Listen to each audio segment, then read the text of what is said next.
Good evening. I would like to call to order the December 8th, 2010 meeting of the Milton School Committee. This meeting is being videotaped by Milton Cable. Please stand and join me in saluting the flag. To the flag of the United States of America and to the republic for which it stands, one nation, under God, indivisible, with liberty and justice for all. Thank you. I have a few changes to tonight's agenda, if you'll just bear with me, school committee members. Under the superintendent's report, we're going to add the approval, oh no, we're not going to do that, sorry, that just got changed. We're going to add the superintendent, no, Ms. Gormley, we're not adding anything there, is that correct? Okay, sorry, this just got changed. Under Finance Subcommittee, we're going to add fiscal year 12 level service budget and take a vote at that time. Under acceptance of gifts, that will require a vote as well. For a solar panel presentation, that will require a vote to proceed to allow Mr. Gillis to prepare and issue an RFP. And under executive session, we will delete labor issue and add non-union personnel negotiation. Are there any further edits? Seeing none, we'll go with that agenda. Thank you.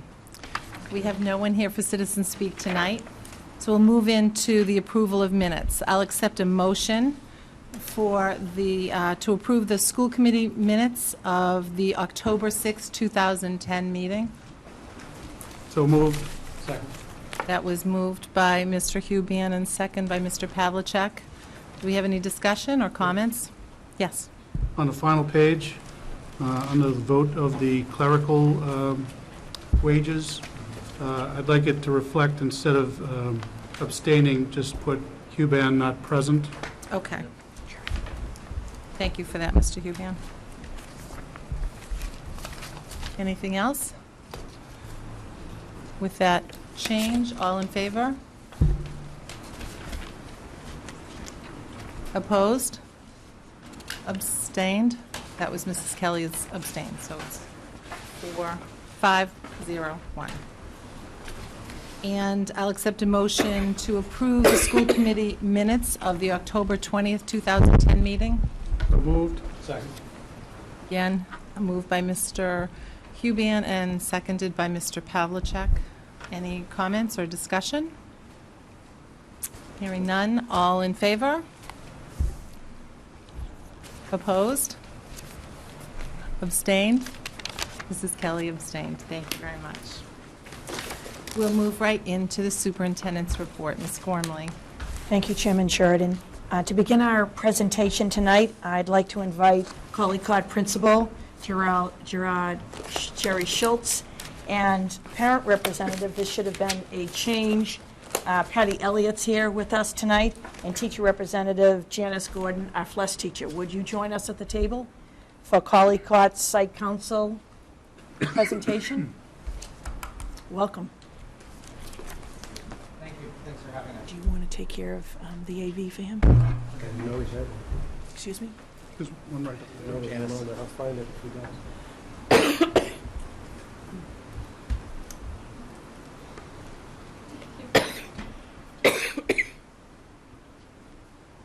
Welcome.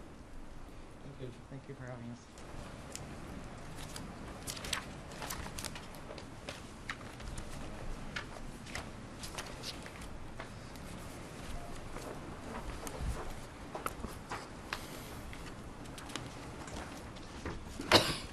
Would you want to begin while Mr. Gillis is getting your AV set up? Surely, the first few slides that you're going to see this evening. Can you speak right into the microphone, Oh, please? Sorry. I'm not used to being in show business. Do you want the lights down? Sure. Not revised. Sure.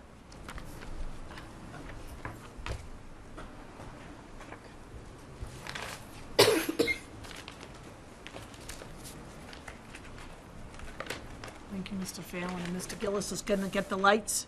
You want to?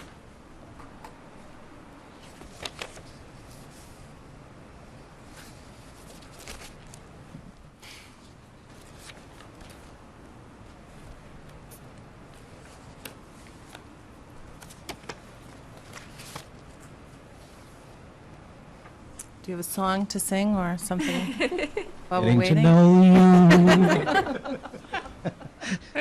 Getting to know all about Colcott. Here we go. Okay.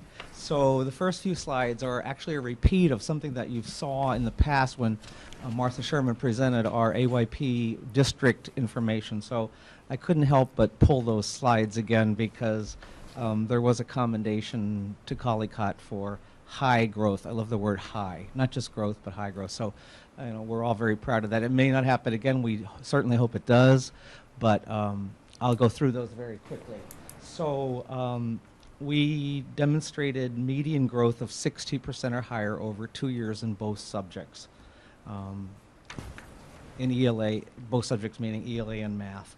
And we also had the participation rate and the attendance rate, which is basically a given in Milton because our kids do come to school and we all do participate.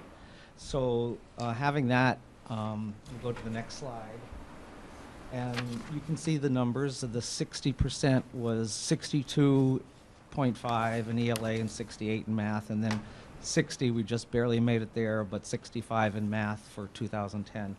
And because we have done this before, I'm going to skip through this pretty quickly. Next slide.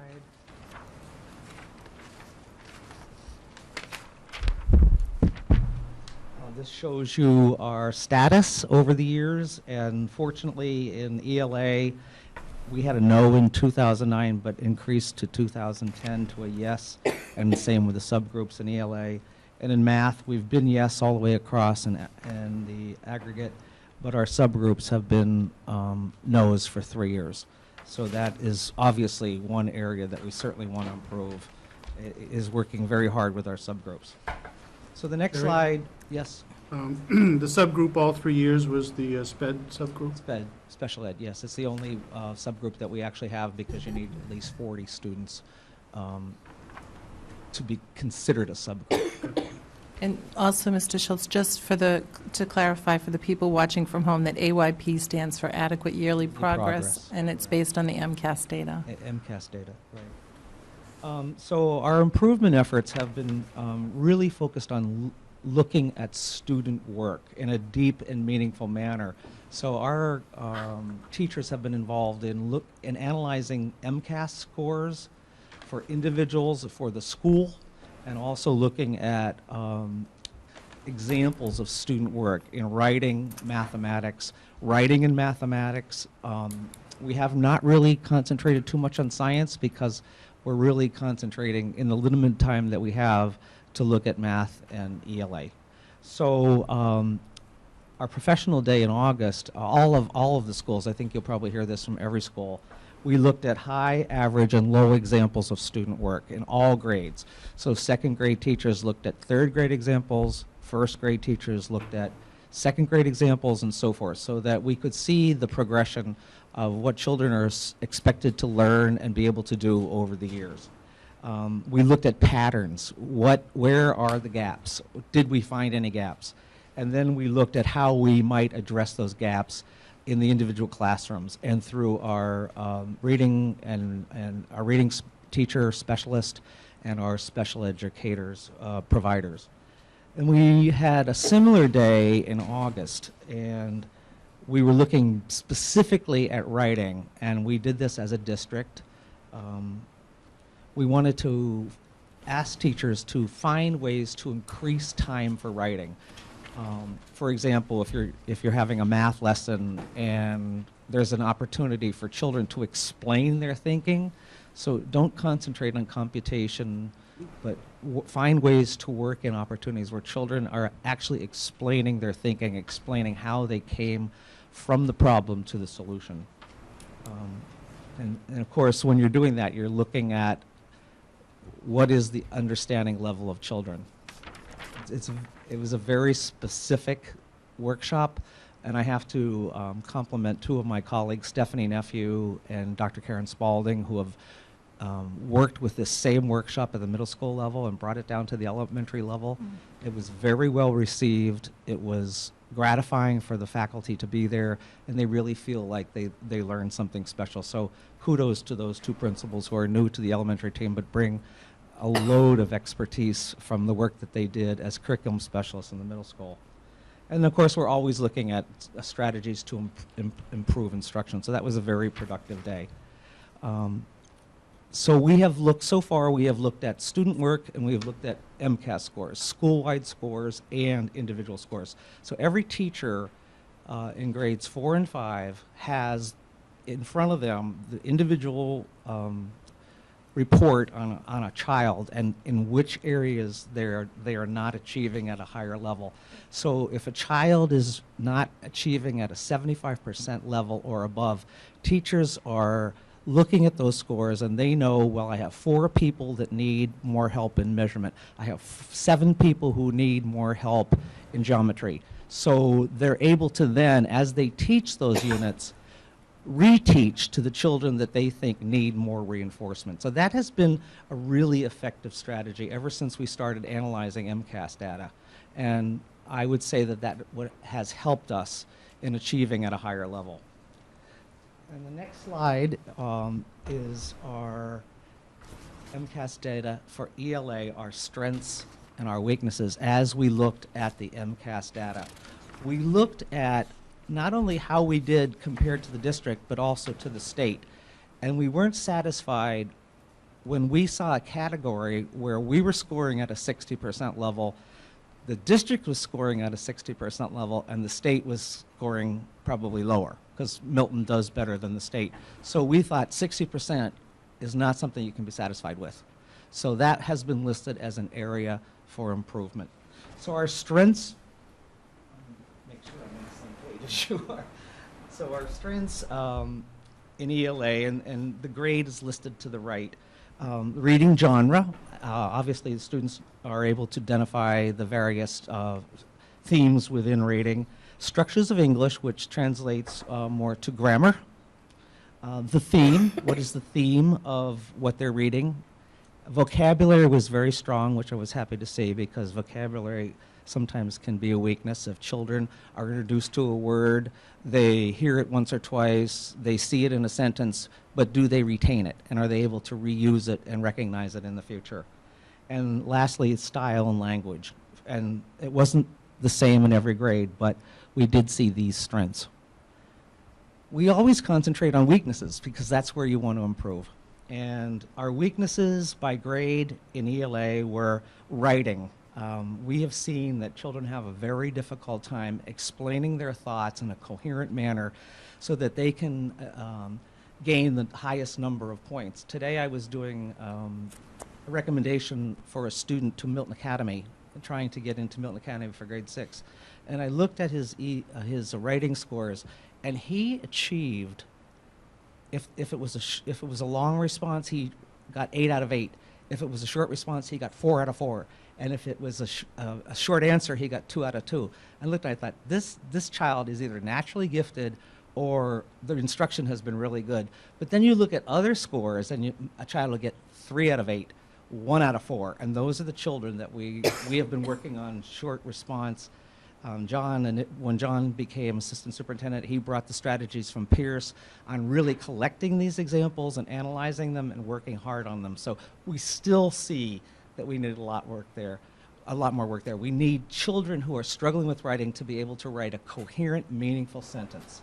And when, of course, we want the other children to be able to fill in details and follow the prompt and come to a conclusion. So writing is, it's always going to be there.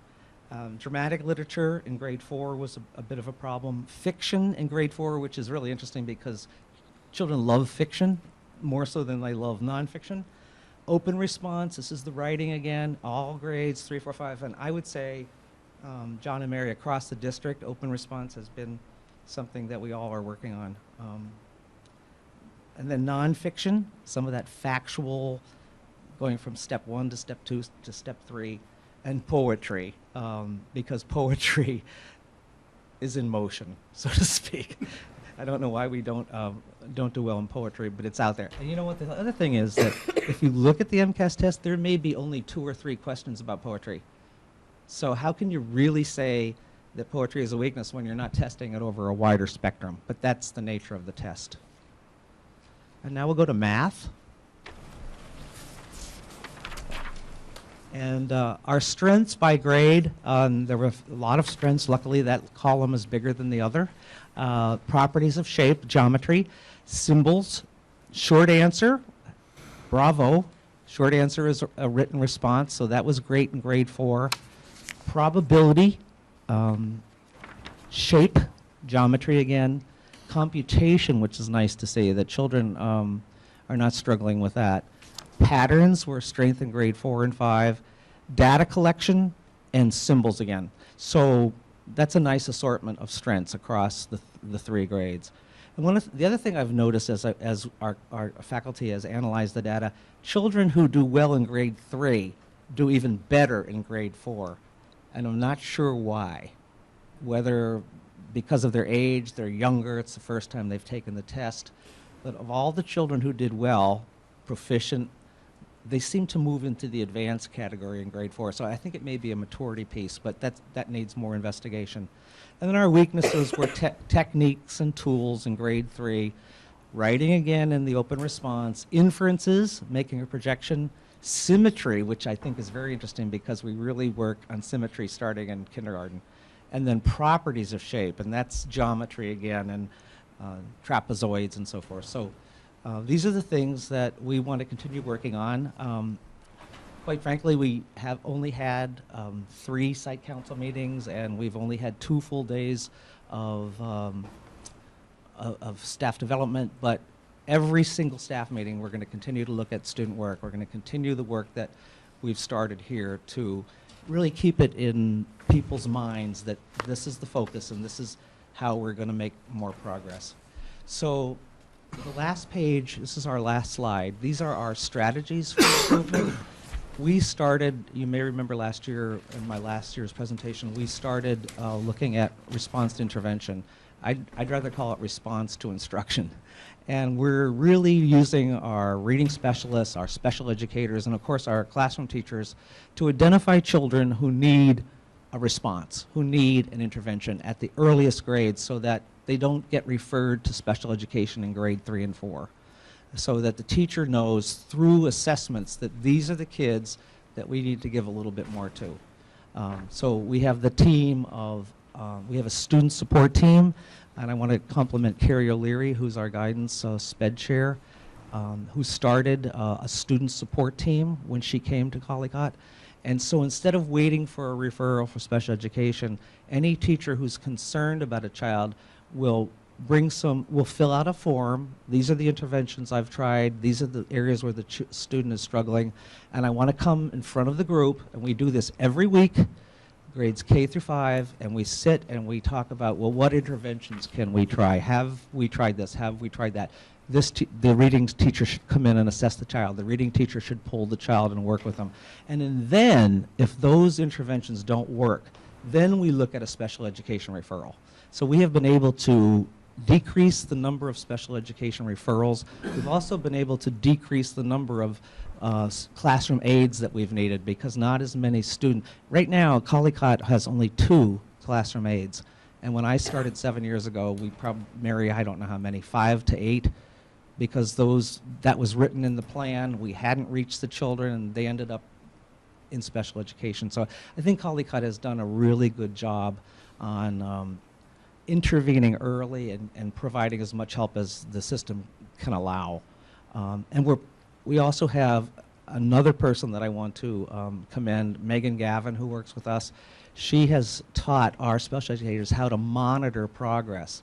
So the children aren't going 3 months and 4 months without us looking at how they're doing. Has the intervention from the child support team helped? And where are we? Are we going away from a special education referral, or are we going closer to one? So just some real talented people doing some really good work. And I've mentioned the MCAS results to identify weaknesses. We're really looking at assessing our primary students, K1 and 2, so we can start to identify the children that might struggle. Our staff is very interested in finding software that will reinforce the skills that these children need to practice. And one of the things that has really brought this to the forefront is Study Island, that was brought to us by our new math coordinator. That's been a real success. And so people are saying, aha, Study Island works for math, Study Island works for science. We need more software that children can use at home to reinforce the skills. And then Study Island, we really want to expand, and the district is very supportive of that. And so we're looking at reading and science in grades 3 and 5, and then beyond. We'll have to see what the future brings. And I think I mentioned before that we're looking very closely at writing meaningful sentences, so that if a child's using a new vocabulary word, there are words in that sentence that support the meaning of that word, and then that will lead to greater progress in paragraphs and greater success on the MCAS in our short answers and our open responses. So that's where Collycott is headed. I wonder if the Patty and the teacher, I'm sorry, I'm blanking your name. Janice If Gordon. you could tell us the other teachers and the other parents that are on the school site council with you? Yes, Courtney Affinado is one of the other parents, and Lisa White. And the teachers, Janice, do you want to go ahead? Julia Ostrowski, who's a third grade teacher, and Kathy Kakamo, who is a second grade teacher. And we're all in our second year. We not Patty? It's my Third for Patty. Patty helps in many ways. She's the experience. And do you have community members as well? No, actually, we don't. It's been a struggle to find somebody that, But this might be a good Right. time, taking this opportunity, Mr. if you're out there Schultz. and you want to join our state council, please call us, yes. It's the last Thursday of the month. That's helpful. So the last Thursday of every month, if there are any community members out there watching this that would be interested in serving on the school site council, they meet monthly, and I served on school site councils on many different levels, and I know many other people around the table here have. It's a really rewarding experience and a great way to get educated about what goes on inside the school. Conversations are very rich, they're very child-centered. It's a wonderful way to learn about how the public schools are really functioning at a high level, given our budget constraints. And so for the public to know, site councils have to have teacher, parent representatives, and they should have one community member. The community member does not have children in the school. Perhaps they do have children in another school, but they don't have to have children in the public school district. And if I think back on all the community members we've had, they've been outstanding. But Jerry, you had a phenomenal community member there. Yes, and it was when we were in the 09 building, Yes. and I'm sorry to say, Yes. I can't remember. Alice, What was, well, again, We'll get the her. She was community- great, though. The community member can bring tremendous strength to the site council. Yes, Ms. Bagley Jones. thank you for coming, and of course, I was really proud of Collycott. The growth model was tremendous, and that was just wonderful to see. And this was a great report, and this is good to hear what you're working on, but I'm really curious, what's going on at Collycott these days? What's happening? What are you really proud of in addition to the growth that you've had? What's happening with the integration of the bullying policy, if anything? How's your site council participation or PTO participation? I mean, I'd like a flavor, a slice of flavor about the Absolutely. Collycott. And jump in, Patty and Janice, because I can brag all night long. I think we have a very, very cohesive community. I know we have a very cohesive community. Our PTO does wonders. Our newsletter is outstanding, You have a newsletter? very involved, color, photos. People are so up on technology that 10 years ago, you wouldn't have seen that kind of communication. But the one thing that really strikes me is every time I go into a child study team meeting, or I go and meet with a group of teachers, I don't hear anything negative. It's what more can we do? And I think it takes a special group of people to do that, because very often you get mired in the, oh, this is too difficult, but the Megan Gavin that I mentioned, Kelly Han and Carrie O'Leary, this is I'm not just bragging. I've been in 14 schools and 10 districts, and I'm very, very fortunate to be involved with this group of professionals. Thank you. So, very positive, child-centered environment. And it was in Cunningham, too, when I was in Cunningham. So it's not just Collycott. I think that is pervasive in Milton. Mrs. Kelly? I was just going to say, there's also a morning math club that is in the library on Tuesday mornings, so whenever I get to work on Tuesday mornings, I see all the parents and the kids, and it's just really wonderful to see the parents there early with their suits on before work, showing the kids, teaching them different math concepts, and they serve donuts. Thank you for this great report. I just wanted to follow up on a couple things in your strategies for improvement. The response to instruction or intervention, Yes. um, RTI, yes. does that involve the parents? So the parents part of that plan so that there's a home school component?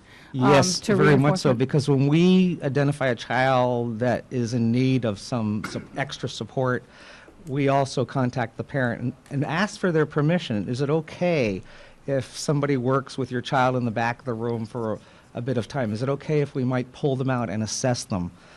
Because we want that parent on board. We want that parent to know that you need to support your child at home with homework. You need to stay in touch with the classroom teacher. You need to come to conferences, because when you have that team of teacher and parent, the success rate is probably going to double. Very good question. Great. And then the one other thing was the study island, which I don't think I've heard about. I'm not sure whether my fellow members have. I would love to hear more about it. It sounds exciting. So if you could explain a little bit about what that is. Well, you know, Mary, I don't really know that much. I've stood behind students as they're working on it, but it gives them all kinds of different problems. So they'll get a problem. Program? Exactly. Computer program. They can work on it at home. It charts their progress. It identifies strengths and weaknesses, and it's motivational. And it's not just drill and practice. The kids can see their progress on a chart, and they want to do better. And I was surprised that they would like it as much as they do. It's interesting. It sounds like it's taking the whole gaming phenomenon to the educational level, which, I know that sort of has. my oldest son uses it, and it will say where they are in the school and then where they are in the state, and it only moves you up to the next level if you're competent in the level that you've finished. So you might pick a baseball game. You can't hit the baseball until you answer the math problem, but they love it. And they'll say, oh, so-and-so is in third place, I'm in fourth, and they try to compete. They love it. That's great. Yeah. And then I guess the next question I have would be to the administration, and that is the RTI program and Study Island available in all the other elementaries, or is this unique to Collycott? The Study Island is available to all grades, grades 3 through 8. So it's the upper elementary and middle school program that we purchased. It is based on the Mass State frameworks. Every student was given an account to go home and practice problems at night. They take an entrance exam to find out where they are in terms of their level. The best part about it, other than the students doing a tremendous amount of additional math problems each night because they're engaged, is that the teachers can monitor the students' progress electronically. So the teachers can look at what kind of work they're doing, how they're doing on certain concepts, and they can informally assess them with all that work that's going on outside the classroom. So I would say your child may have done maybe 5,000 extra math problems just the first quarter of the year that he or she may not have done at all had it not been for this type of engagement through this software that we have. We are exploring and have received a pilot license to do science as well as English language arts as well. And we have gone out to the Milton Foundation, who has never disappointed when we go for a big grant, to see if they could fund this for the next few years. This was paid on grant money last year for a subscription for grades 3 through 8. The RTI model is in all schools in an informal way. RTI is a new way of saying pre-referral process. We have student support teams in every school. They get together to talk about student work and any kind of interventions that can happen in a regular ed setting with support from teachers around them in making suggestions and coming up with strategies that are used in other classrooms and best practices. And all those practices are documented and attempted prior to any student then being pre-referred for special education. RTI is a new name statewide and actually nationally for that process. Great, thank you. I'll just speak briefly to Study Island. I'm very familiar with it myself, and I know that the kids love it. The ELA program is amazing, and I just hope that if parents aren't aware that your children have that information, you do have to have a special code to log on. So parents should be asking their children about it or asking their schools about it if their child isn't using it at home. And if you don't have a computer, then there are computers at the library, so I encourage people to make use of the available resources, because it's a wonderful resource. I just want to make one other comment. Oops, sorry. Just about the weaknesses for the fourth grade ELA. You said that there was a weakness in the writing. And that's the year, I think it's just worth noting, that the students go from writing a 1-paragraph essay to a 5-paragraph essay. So it's just a huge leap for the children in terms of expectations, not that they haven't been prepared along the way to be working towards that goal, but it is a big leap for the expectations. And it's a test that's only given, the long composition is only given in the 4th grade. And Martha Sherman has been working with our teachers on this transformation from what it used to be to what it is currently. Right. I'd just like to say that Principal Schultz had a great coffee hour for his parents after the scores came out, and I happened to attend, and the parents were talking about writing, and it was nice to be able to say that as a district we had already started working on it in August. We utilized our full professional day at the elementary to do a protocol system with our elementary teachers around working through student work to assess writing, and we have now 2 days of professional development that we're working with grades 3 through 5 on the body of work that the DESE, which is the Department of Education, giving us new guidelines on what they feel the writing instruction should look like. So Martha Sherman, our ELA coordinator, attended that workshop and then has now given that information directly to every single 3rd, 4th, and 5th grade teacher. Not that writing is any different than it used to be. Good writing is good writing. But there's a lot of strategies that, in best practices that the state has looked into and then given to the school districts that we have now directly given to our teachers as well. So I think writing is a very important subject that we're addressing very aggressively. I would agree, and I know that you use a lot of exemplars, so students are looking at exemplary work in terms of gauging or self-reflecting on the writing that they do. So I think that's really an important piece of it. And to the point about writing, if you can write about a subject or a topic, then that's really the ultimate demonstration that you understand a concept. So you have to understand, and when you can write about it, you've really proven your mastery of the subject. And as an elementary educator, elementary teachers, part of their training is not on how to teach writing. And so you really have to teach teachers how to teach writing. And now you hear about writing across the curriculum.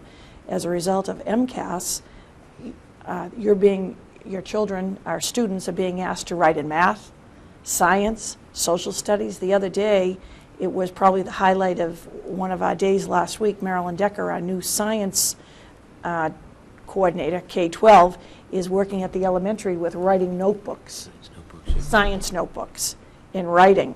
And so, again, teaching the material, you don't give one word or true and false tests anymore. And so when I taught, you would give one question, true or false, one word. But the ultimate answer, the highest level answer, is when you can write and explain the topic. So writing is a huge, huge emphasis in our schools. I'd like to take this opportunity, it's very appropriate, to recognize Jerry Schultz. Jerry Schultz is a phenomenal educator. You're a gifted principal, Jerry, and you are committed. Obviously, tonight I sat here and said your comfort level, your knowledge of the elementary school, the response from your parents and teachers and students, your commitment to the Collycott School, your contribution to the town of Milton. Jerry is retiring at the end of this year. And so he agreed to let me speak to that point tonight. We're going to go out in January to fill the impossible position of replacing you, Jerry. But on behalf of the Milton Public Schools, you've had a 41-year career in education, 20 years in teaching, 21 years in administration. When you came to us, you had come from another community in Massachusetts, but you were in Seattle? Seattle? Seattle for 14 years. 14 years. And so you don't find individuals like you, Jerry, who have the experience, who are veterans. You're a gentleman. You're an Thank you so unbelievable role model, Jerry, for all of our children, for our teachers. And I can speak for the leadership team. I could only ask that I work with professionals who treat one another with the respect that you treat all of us, and that you treat every student and parent in your school over the years. So on behalf of the Milton Public Schools, both personally and professionally, Jerry, I want to thank you for your contribution. And I'm proud that you chose to come to Milton, and I'm proud that you chose to stay and end your career. And we wish you health and happiness in the new lapse of your life, Jerry. Thank you so much, Mary. That was lovely, and I appreciate everything that you said. And I want to thank the Milton Public Schools, and I want to thank Mary Gormley, because she's the one that hired me, and she's the one that had faith in me and allowed me to do the work that I do. And I want to thank the school committee for your support of the Collycott School, the students in this town, the other administrators, and it's truly been one of the finest experiences of my life. I'm very, very appreciative.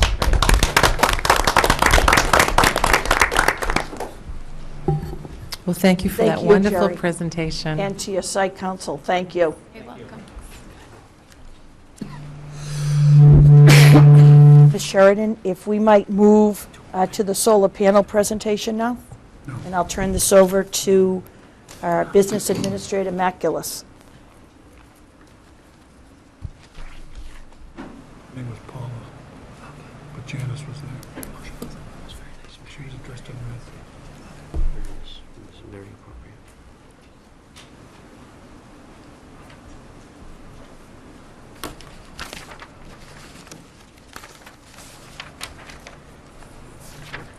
Welcome.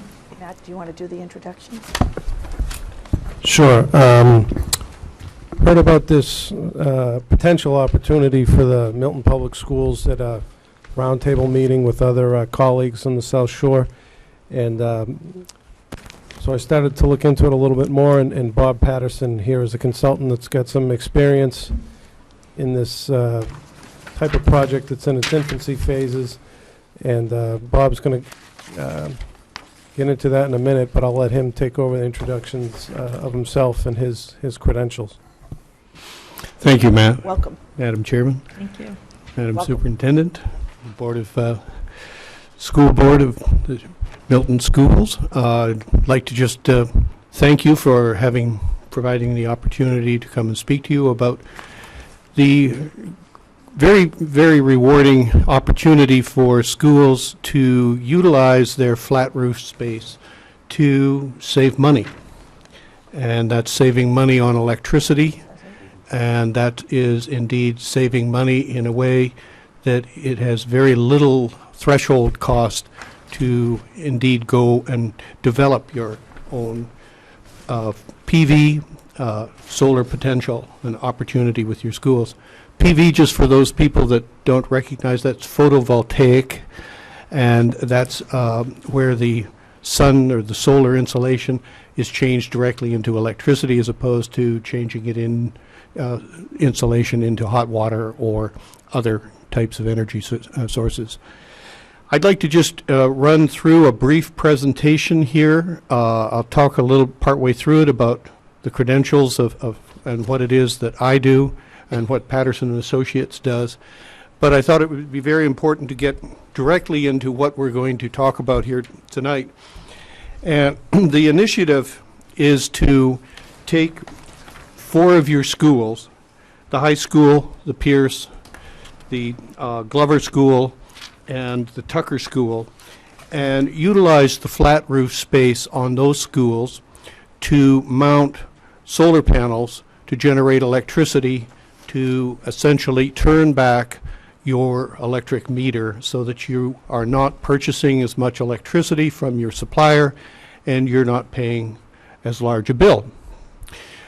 The other aspect of all of this is educative, and in the request for proposals that we go forward with, we have a mandatory second table of influence in terms of selecting the winning developer vendor, and that is, what can they bring to the table to help educate students? And what we see coming along with this is the ability to capture the information on how much energy is being produced, how much it is saving the school system, what are the times of days when the electricity is being produced, how does it vary between summer and winter, and capture all that so that it's available to the town, it's available to the school, and it's available in kiosks that are put in the lobbies of the school. So the students can walk right up and indeed with touchscreen, just tap in and see what's going on.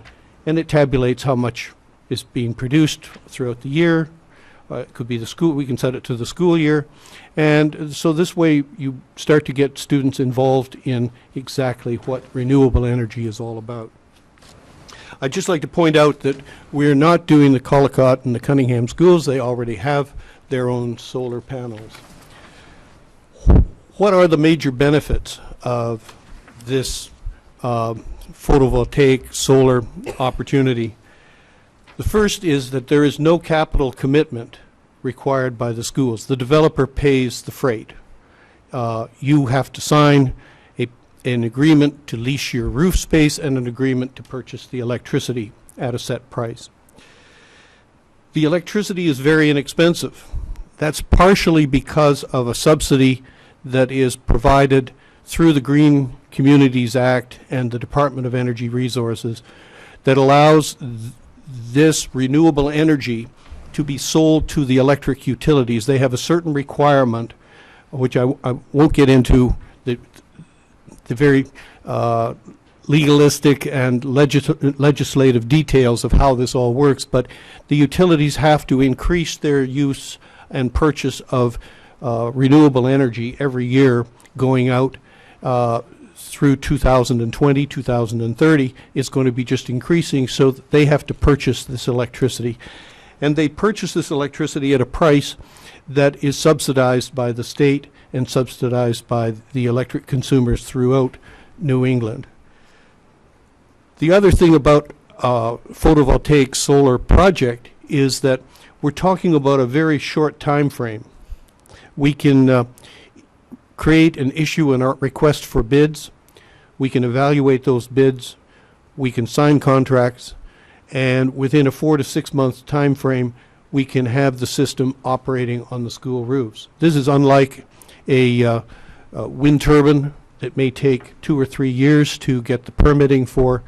The state has also put in place an expedited permitting process for getting the Department of Energy and Department of Environmental Protection to approve the installation. Finally, it provides a long-term stable price for your electricity. We're talking basically a flat price, 3 to 5 cents per kilowatt hour, where today you're buying your electricity at 20 cents a kilowatt hour for the first 10 years. And thereafter, when these credits that the state provides to provide the initiative for people to go forward to school systems and communities to go forward with photovoltaic solar developments, the price jumps to about what you might pay for electricity today, but that's in 10 years. And then it also accelerates or escalates at a very modest price escalation after that for the full 20 years of the contract. You're talking about a 20-year contract entered into for the use of your school roof and the purchase of this electricity. So you have locked in place a rather stable cost reduction opportunity for your electricity costs. Today, the Milton Public Schools spends about $900,000 on electricity, and we're talking anywhere about 13 to 14, maybe 15% reduction in that cost. Major benefits of why now. I won't dwell too much on this. It has three major elements. First of all is the Green Communities Act set forward in 1999, 2009, by the Department of Energy Resources and the Department of Environmental Protection and Energy. And that allows these credits to be generated and purchased by the electric utilities, and therefore provides the developer with a great cost reduction in the electricity that you have to buy to make the project successful. The other is the competitive interest. We just finished doing a request for bids in another community, and they had 15 different companies express an opportunity, an interest in submitting bids to do, there we would be doing 11 schools. And finally, the solar industry itself, you've probably heard there are a lot of competition in the manufacturing of these solar panels. Companies are basically trying to compete with the Chinese. The Chinese at the moment have a leg up in the marketplace, but we are also getting more development of solar panels here in this country. At the moment, everybody is scrambling, and the price per watt of solar generation capability is coming down substantially. Patterson Associates, I've been in the energy business for 35 years. The focus of my activities, as illustrated in this first, I assist communities and school systems. I assist the Plymouth School Department in the purchase of their electricity and natural gas and fuel oil, as well as contracting with the town of Plymouth for that purchase or procurement process. I represent 60 to 70 different school systems and communities in eastern Massachusetts, and work on a 2 or 3 year cycle to make certain that their electricity and natural gas, and in some cases fuel oil, are at a very competitive price when compared against your electric utility or your natural gas utility. And finally, I do a wide range of renewable energy projects. I help school systems and facility managers determine if they can save money by introducing more energy efficient technologies into their buildings. I work with solar project development, wind turbine project development, and also I represent a number of communities on what are called performance contracts. These are contracts where a large installer of energy efficient equipment will in fact guarantee a certain amount of energy savings every year, and that has to be evaluated up front to make certain that they can do what they say they're going to do, and then you have to monitor and evaluate and validate the savings as you go through a 15 or 20 year contract. So those are the focuses of the activities that Patterson Associates provides.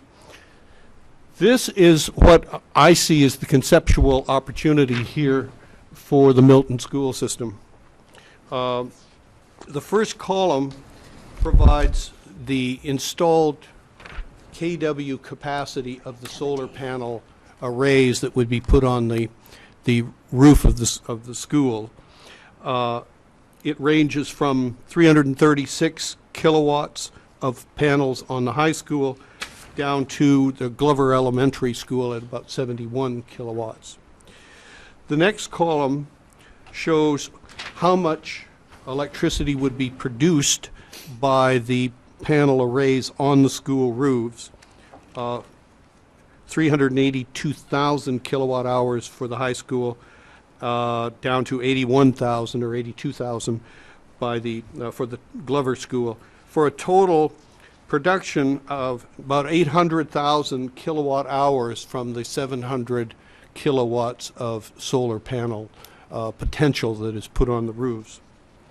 Just to give you an idea of the electricity usage, the second from the last column shows the 2009 electricity usage for the various schools. You can see that the school system for these 4 schools as a total uses 3.5 million kilowatt hours.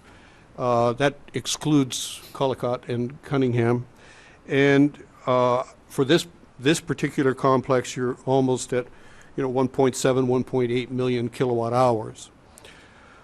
The final column is the interesting column, because that's typically and conservatively estimated as to how much electricity would be essentially not purchased by the school in terms of seeing electricity show up on their meter. The solar facility will be connected in what's called behind the meter, so the electricity from the solar panels will go to the use in the schools, and therefore the school will have to purchase less electricity from NSTAR. And in that manner, all of the charges associated with the purchase of electricity are diminished. Now, you probably know by looking at your own electricity bill in your home, there are a lot of charges that go and pertain to electricity, whether it is the energy itself, or it's some customer charge, or it's a demand charge, or a kilowatt hour charge, or a renewable energy charge. The utilities have a wonderful way of making certain that there are enough charges there to fund just about every kind of program that they would like to have.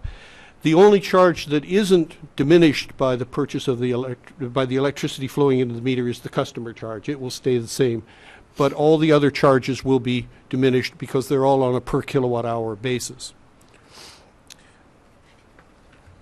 What is the impact on the Milton Public Schools energy budget? First of all, we've really just described it. The photovoltaic system will be developed by an independent contractor who will be responsible for the system for the full 20 years of the contract. He will sign a facility lease agreement to give him access to the roofs of your schools. He will also sign a power purchase agreement. It will be a common power purchase agreement for all 4 schools, but it will pertain to any specific need identified in that school to make certain that the contract matches how the school would use the electricity. The photovoltaic system decreases the electricity used by that has to flow into the school's meter, and therefore saves the school electricity charges. The typical charge difference would be, right now, the Milton Public Schools pays about 20 cents a kilowatt hour for their electricity. A typical price for this electricity produced by the solar panels would be in the range of 4 to 5 cents a kilowatt hour, so that overall, for every kilowatt hour produced by the solar panel, you'd be saving 15 cents. So if the solar panels produced 100,000 kilowatt hours, that would be a $15,000 savings for that installation. What we estimate is that the total savings over the electricity budget would be 13 to 14% conservatively. It could be as much as, and we've looked at some numbers that could be as much as 15% or $150,000 a year, but conservatively we're estimating $120,000 to $130,000 out of your $900,000 electricity budget. Going forward, what are the important contracting documents? You, as a school system, will issue a request for proposal.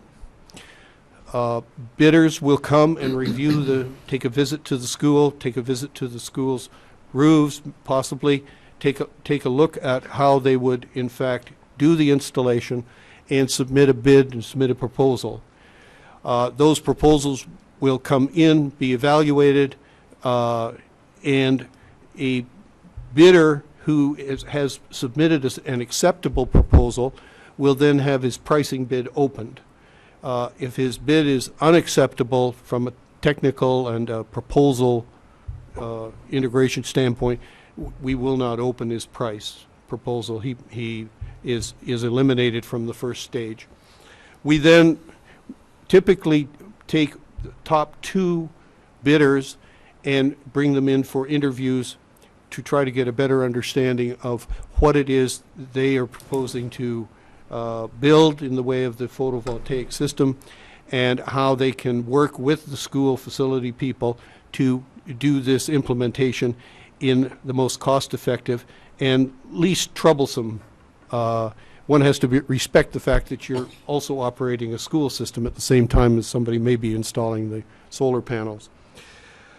The two agreements that get signed, as I mentioned before, are a power purchase agreement. That's the most important because that tells you where you stand relative to saving electricity on your electricity budgets.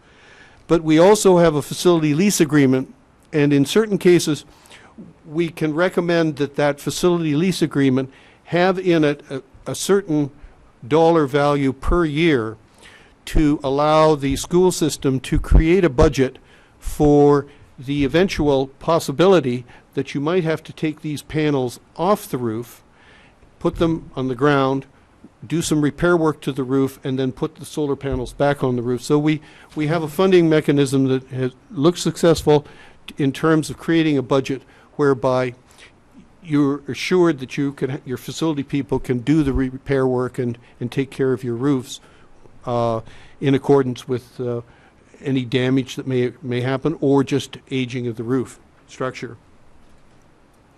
The next 4 slides show basically what the conceptual layout of the panels on the roof. They all, of course, orient to the south, and they all are on about a 30-degree inclination angle. They are roof mounted. There are no penetrations of the roof. They are sit on pads and can be easily installed, can be easily taken down. You put the panels up, you electrically connect them together.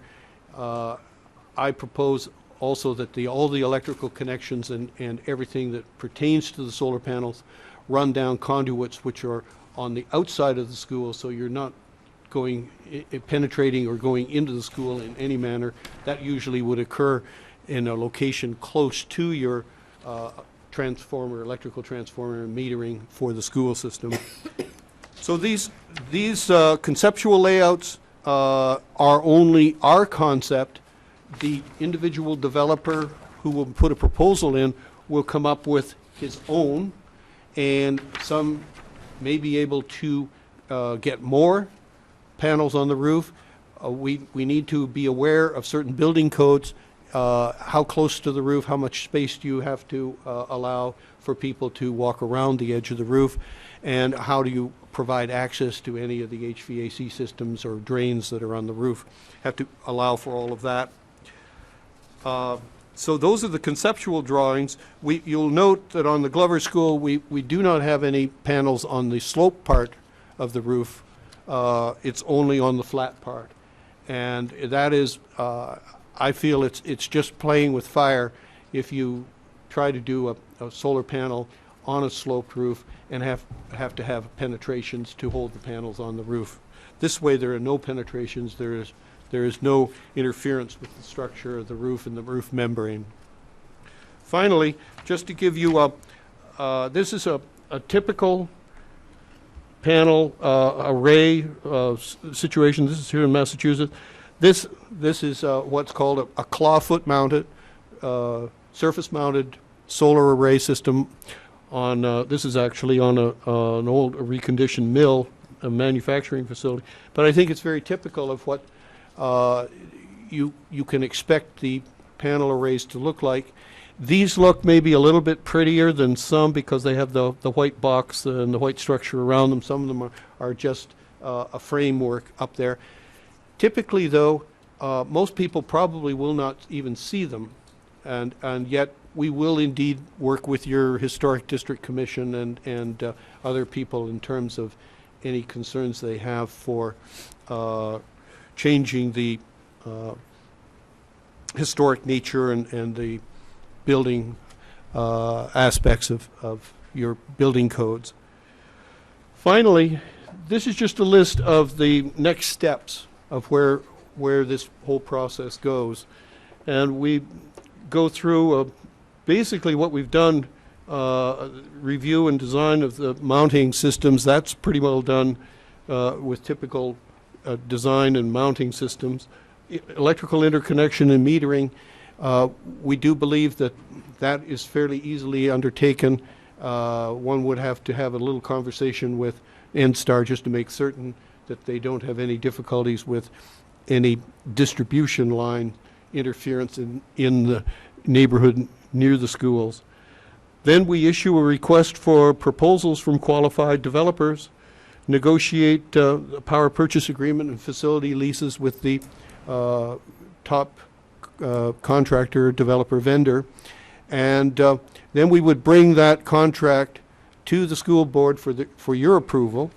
And from that point, if it's approved, then we would proceed to work with local building permits, and the developer takes all the responsibility for the permitting, because he does the engineering drawings, does all the engineering to make certain that the roof structure is not violated and everything can work as according to Massachusetts building code standards. And with everything signed and off, the commercial installation can start.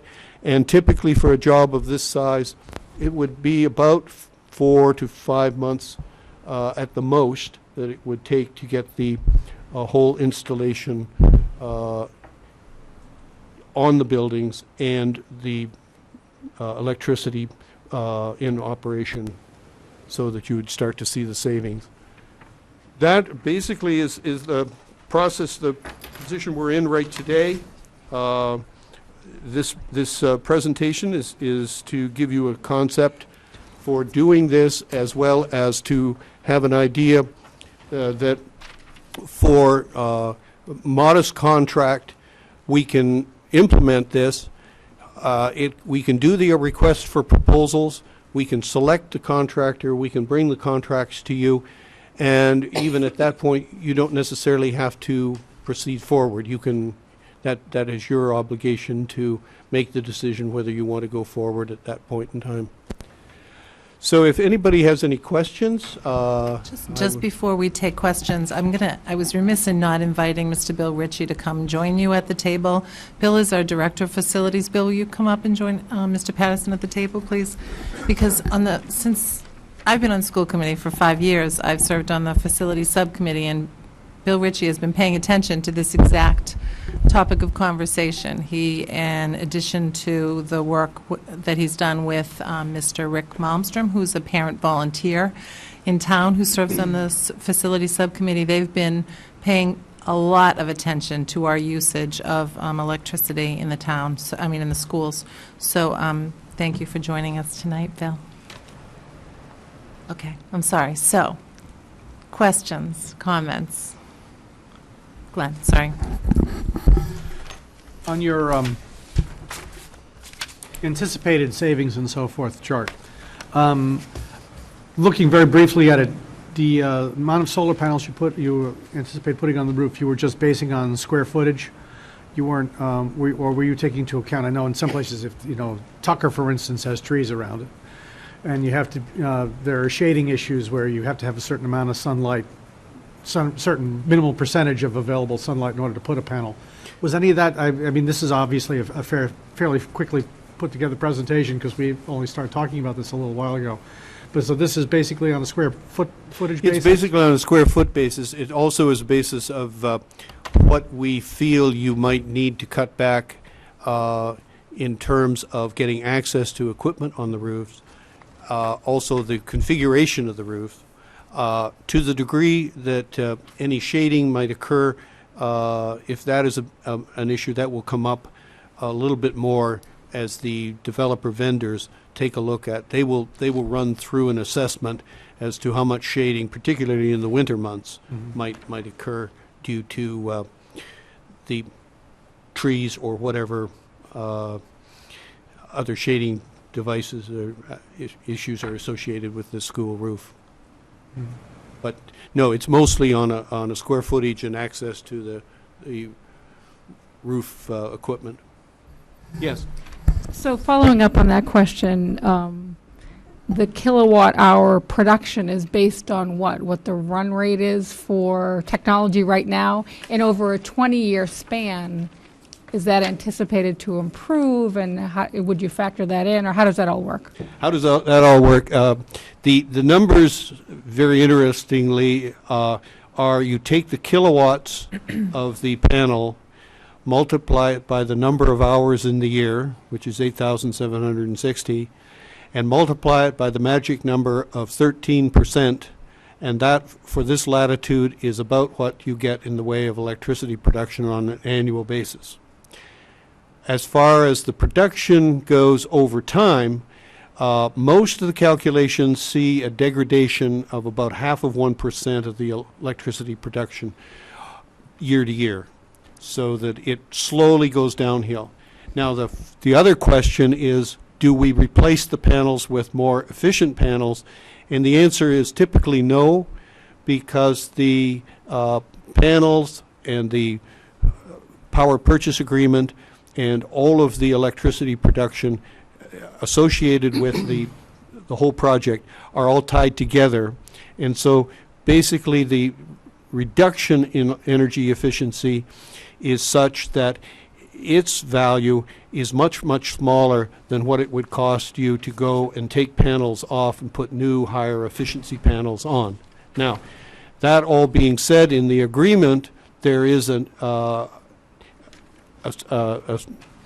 charge sheet that allows you to buy your way out of the agreement and in any of the 20 years.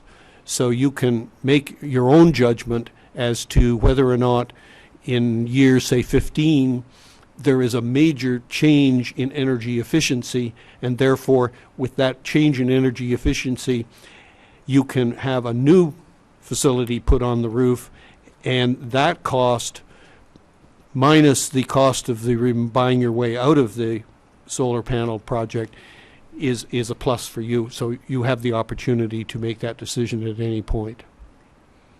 If I might. Yes, Ms. The renewable energy kiosk, is that our request, or is that part of the legislation that this is sort of being? That would be your request. Okay, so this is our It's request. basically my request. Yep.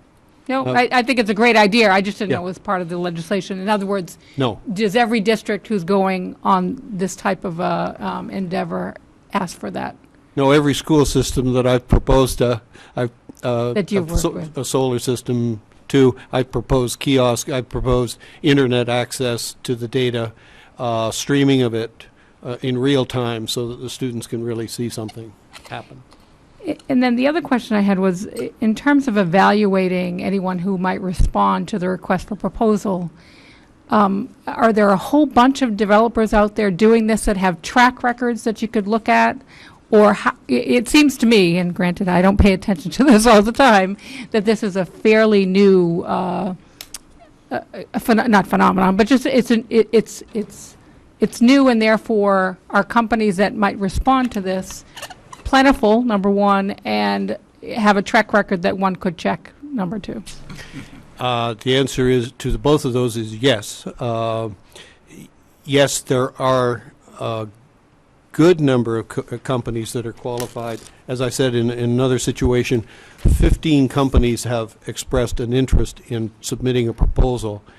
My guess is that of those 15, 7 or 8, I would attest to being well qualified.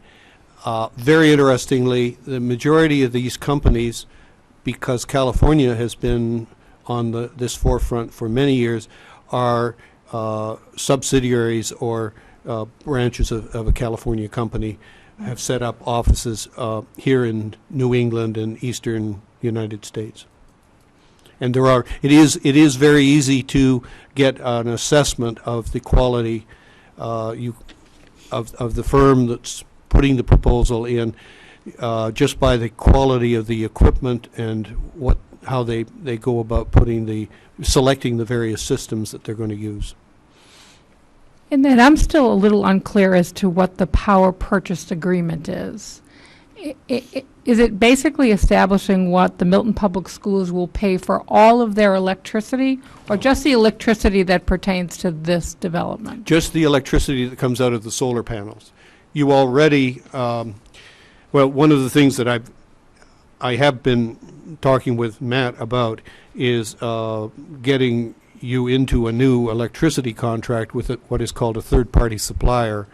There are half a dozen good third-party suppliers of electricity. That means the electricity is supplied to you by a firm like Constellation or TransCanada Power Marketing, and that power is then delivered by NSTAR to your buildings. So there you have two contracts for the delivery of the electricity that comes in through the front end of your electric meter. This power purchase agreement relates only to the power produced by the solar panels, and it states a price per kilowatt hour. Typically for the first 10 years it's 4 or 5 cents flat, and secondly, in that power purchase agreement we have all sorts of terms and conditions for the operation of the system, as well as we even ask that they guarantee a certain minimum production, and so that your electricity production, if for some reason or other there's difficulties with the solar panels or difficulties with the inverters or any of the transformers associated with the system, they have to correct that to keep that production level up at above that certain level. Great. It's a protection for you. Mr. Cohane has a question. Yes. Mr. Patterson, my understanding is that we're only going to get a savings for the first 10 years, and then the back 10 years of the lease is when we go back to market rate? No.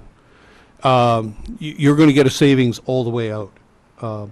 For the first 10 years, typically because you have these renewable energy certificates that allow the developer to sell you the electricity at a flat price for the first 10 years, that price is extremely valuable in terms of creating cost reductions for you.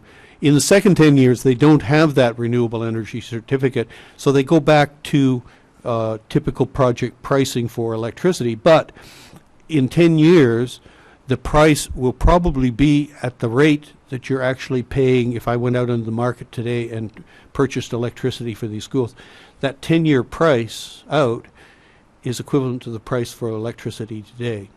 So I don't believe that the price in the marketplace 10 years out is going to be anywhere near the price of electricity today. It's going to increase up maybe at 2%, 3%. And so an 8-cent price for electricity in the year 2020 is going to be somewhere around 15, 16 cents, 17 cents a kilowatt hour, and the price you get from the solar panels is 8 cents at probably a slower price escalator. So there is a revenue advantage for the school system out there too. And it typically, the way the curves work is we can guarantee 120, 130, maybe $150,000 savings in the first year of the project, and in the 10th year of the project, because of the way the price goes in the marketplace and the price will go with your contract, you'll probably see about the same level of savings out there, $100 and some thousand. But I guess my question is, are we locked in for the first 10 years? You're locked in for 20 years. To the same cents per kilowatt? No, you're locked in. The contract will have certain cents per kilowatt hour for the first 10 years, Yeah. and for the second 10 years it'll have possibly a slightly escalating price. But it won't be market? It won't be low, but be lower than the market, market for the yes. back 10 years? Yes, exactly. That's typically the structure of the contract. Basically, the developer has to collect enough revenue to pay off his investors and pay off the cost of the panels. And he uses a variety of tax and certificate revenue generating facilities to do that. I guess my concern is, with all these panels on about 80% of the roofs, Bill, you know, many of our roofs at the moment are 6, 7 years old. In 10 years' time, they'll be 17 years old. Some of them will be 25, 26 years old, the ones we didn't replace. We're going to have a lot of roof replacing in 10 years' time. Yes. 10 to 12 years' time. I guess my question is, because we'll be spending millions of dollars to replace these roofs, is all these panels on the roofs going to expedite or going to bring forward us spending that money? Is there going to be damage No. ahead of when we should be spending the money? No, they're surface mounted. They sit on pads on top of your roof, and they don't have any impact on the roof structure at all, on the membrane or anything like that. What we have proposed in another situation is the facility lease agreement Yeah. generates a certain amount of cash payment every year.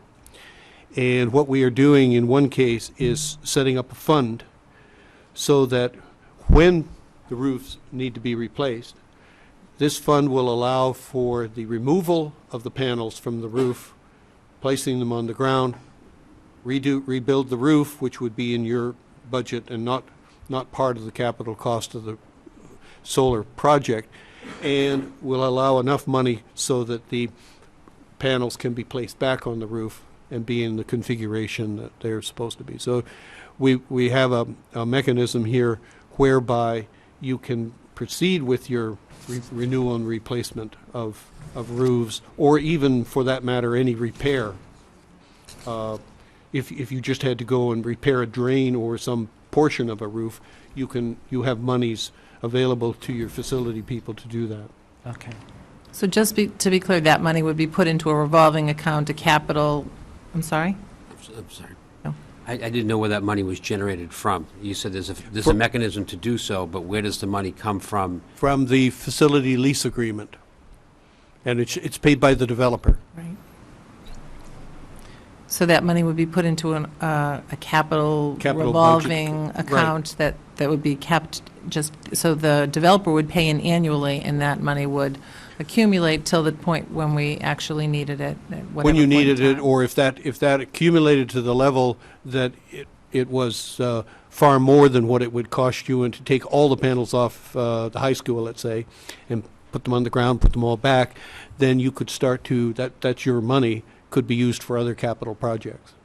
So, Yes, sorry, Matt. For accounting purposes, we'd put the money in the facility rental revolving account that we have now for rental of facilities, and we could just earmark the revenue that comes in from this lease agreement and reserve those funds for the projects. That's what, Bob is saying. He suggested that some other communities are doing, and that certainly an avenue we could take, or we could just leave it in the facility rental, whatever the committee's wish would be. There's flexibility to structure it or not. Thank you. Ms. Gormley? I think for the public, would Mr. Ritchie briefly detail, we have two current solar panel projects. Just briefly, will you explain to the public about the two current projects and who funded them and the reason behind them? Yeah, On? Yeah. Better? Yep. Yeah. Yeah, our biggest project is down at the Collycott Cunningham School, and roughly, we have about 250 panels located on 3 different areas of the roofs, and you really can't see them because they're all in the back part of the building. We did that project 6 months ago, and that was a grant that we received from the the MPC grant, and it was about a $300,000 project, and the building committee spent about $30,000 of that. We had a fund, that we had come up with, so we get about $270,000, I believe. There's about 250 panels. It's a ballast system, very similar to the system that is being proposed here. In that project, there's 3 penetrations, and the penetrations that we decided to go with was through the roof with all the wiring, but they're very small penetrations, probably no more than a 6-inch circle. I think it looks, for me personally, I like those penetrations because you don't have conduit coming down the side of the building. That's just, architecturally, I think it looks nicer. Penetrations you have, it's better. One thing I did want to say is that I know we're talking about the odor roofs in the schools district. having the experience in building all these buildings with part of the project, half of the roofs that the panels will be on are newer roofs. The whole high school, everything here is brand new, so those panels wouldn't have to be touched for the 20 years, because that's about a 30-year warranty on the roof. At the Pierce Middle School, all those roofs are fairly new, other than the back science section, which is only a few panels on there. The Glover, half of the Glover is brand new, so if we were talking 300 panels there, 150 would not be touched for 20 years. At Tucker, we probably have, if there's 200 panels on that roof, probably 100 wouldn't have to be touched. And the way roofing is done today, a good roofer can actually move panels and lay down the roof and put them right back. So I don't think there's going to be an astronomical investment on our part to remove panels 15, 20 years down the road. I think it can be easily done with the techniques and the qualified roofers today. And to that point, Mr. Ritchie, I remember when we got involved in the Collycott project, there was great concern on the part of the building committee that no roof was damaged. That's correct, And yes. you understood that, and you were the expert. And has there been any damage on the Cunningham roof? No, actually, as a matter of fact, there was one leak that actually disappeared. No, I mean, what we did at Collycott, we had a roofer go up prior to the installation, certify the roof, and make sure that everything was good. And then after the project was done, we had another roofer go back and check everything.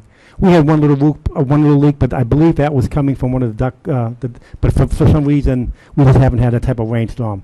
Yeah, I think, I think this is a great thing. I mean, I'm an energy freak. And if you look at the cost of energy, it's going up every year. I think this is not only going to help us save money, but it might even enhance the roof, because you're going to have less snow on the roof because of the panels. So I think it's a great thing. And to your point, I remember Mr. Winchester hesitant when you were doing the panels that the panels wouldn't be like a snowbank, and it all worked out. Yeah, all these positioning. Panels, yes, all these panels are engineered, and on one of the slideshows, it showed like you had like the little on the 30-degree slope, you had the nice pretty piece. A lot of that design is so that wind doesn't get behind the panel and upright it. That's some of the engineering behind it. And Bob, I believe these ballast systems would be concrete blocks would kind of hold the panels down. Is that your concrete back? So all that stuff would have to be engineered up front. An engineer would have to look at the structure of our roofs and make sure that they could handle all that load. And then would you speak, Mr. Ritchie, briefly to the small project on top of our offices here at the high school? Yeah, that was our first project, and that was a $25,000 project, and there was really no cost to us. And I believe that's a 2K project, 10 panels, and we use that it was more designed for educational purposes. The kids can go on the web and look at the panels, how many, but it's very small. It's not really a money maker for us, but I think I think we save money with that project because it makes every one of us, every day I go into the building, I look up at the panels and I think energy conservation. So I think that kind of helps everybody. So, you want to turn up the lights quicker. So, and that was put on a new roof, but an old section of the building. We had an engineer structurally had a look at that roof before we did the panels, and everything's fine. We've had no leaks on the roof. So I said, again, I think it's a great thing. And I'd like to ask Mr. Patterson, our questions of Mr. Gillis were that there's a time frame that this option is available to municipalities. And so the viewing public and I asked, why aren't more people availing themselves of this option to save money? Well, a number of communities are. I know of about 40 different solar projects that are underway right now. We finished the first one in Massachusetts, which was the town of Greenfield, Massachusetts. The majority of these are what are called solar farms on capped landfills, and it's through some of the initiatives that people have come to me about doing the equivalent of a solar farm on school roofs, which I'm surprised at how many flat roofs there are, which is what I think where I think solar panels should go. But there are a lot of projects underway. Through this opportunity? Through this opportunity, absolutely, yes. And just to mention the opportunity, there's 400 megawatts of solar renewable energy credits that are available through this program set out by the Green Communities Act. Those are come as you may come with your project, but at the moment we're probably only maybe a quarter, maybe 1/15 of the way through that 400 megawatts. We still have a lot of solar development to go to capitalize on these credits. Yes, there are two time frames associated with this. One is to get your project going by May of next year. It's unclear as to whether or not they would say the project is going when it's commercially producing electricity or when you've started it. There's still some debate as to when they're going to do the cutoff. What is the cutoff? The legislation says that these credits in the first year, which was basically 2010, were for 10 years of these credits. In 2011, the credits are for 8 years. And in 2012, the credits are for 6 years. And so it's front-end loaded to try to get everybody going on it. But the problem is one of getting the bidders to bid and getting the project through a school committee or through a town government and to really get going on it. At the moment, there is a project, I mentioned the town of Greenfield. The city of Pittsfield has just negotiated a contract for its solar farm. Down on the Cape in the Vineyard, there are 11 projects going down there that they have bids in on. I know other communities, the city of Methuen has a solar farm for its capped landfill. And Now, have you worked in a school district or a municipality that had this kind of footage on the school roofs? No, I haven't, but at the moment we're in the bidding process with Plymouth Public Schools on 11 of their schools. And so that's probably going to be the largest and the first school system project in the Commonwealth. And did Mr. Gillis tell us that there's a certain amount of square footage that the town can have, and that if the town had buildings with flat roofs, they could avail themselves of the balance of the solar panels? Well, they could bring flat roofs into your picture, or they could do their own project on roofs, or for that matter on a capped landfill, which I encourage. Or what we're doing for the town of Barnstable is they have 2 airports, and so we're going to put panels along the fence of airports and capitalize on this for the towns. Could you do anything on the Blue Hills?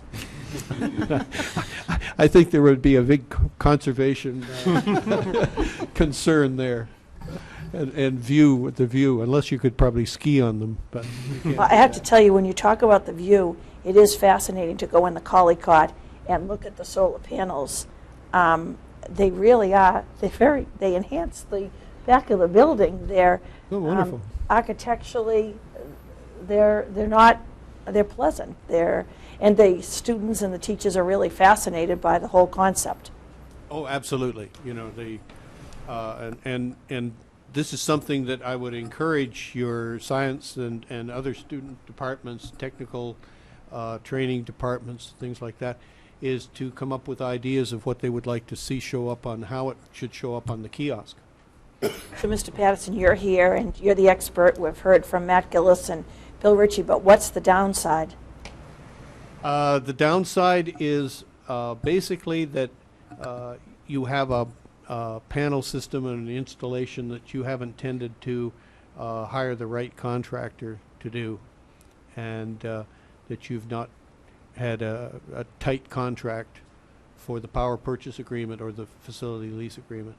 However, I must say enough lawyers have looked at these contracts today that I think we have them fairly well bulletproof.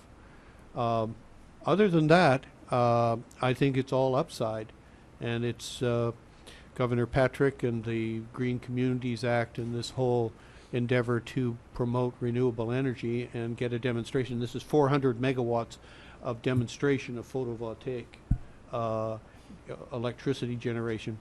That is, for the utilities to buy this, it's not inexpensive for them to buy it.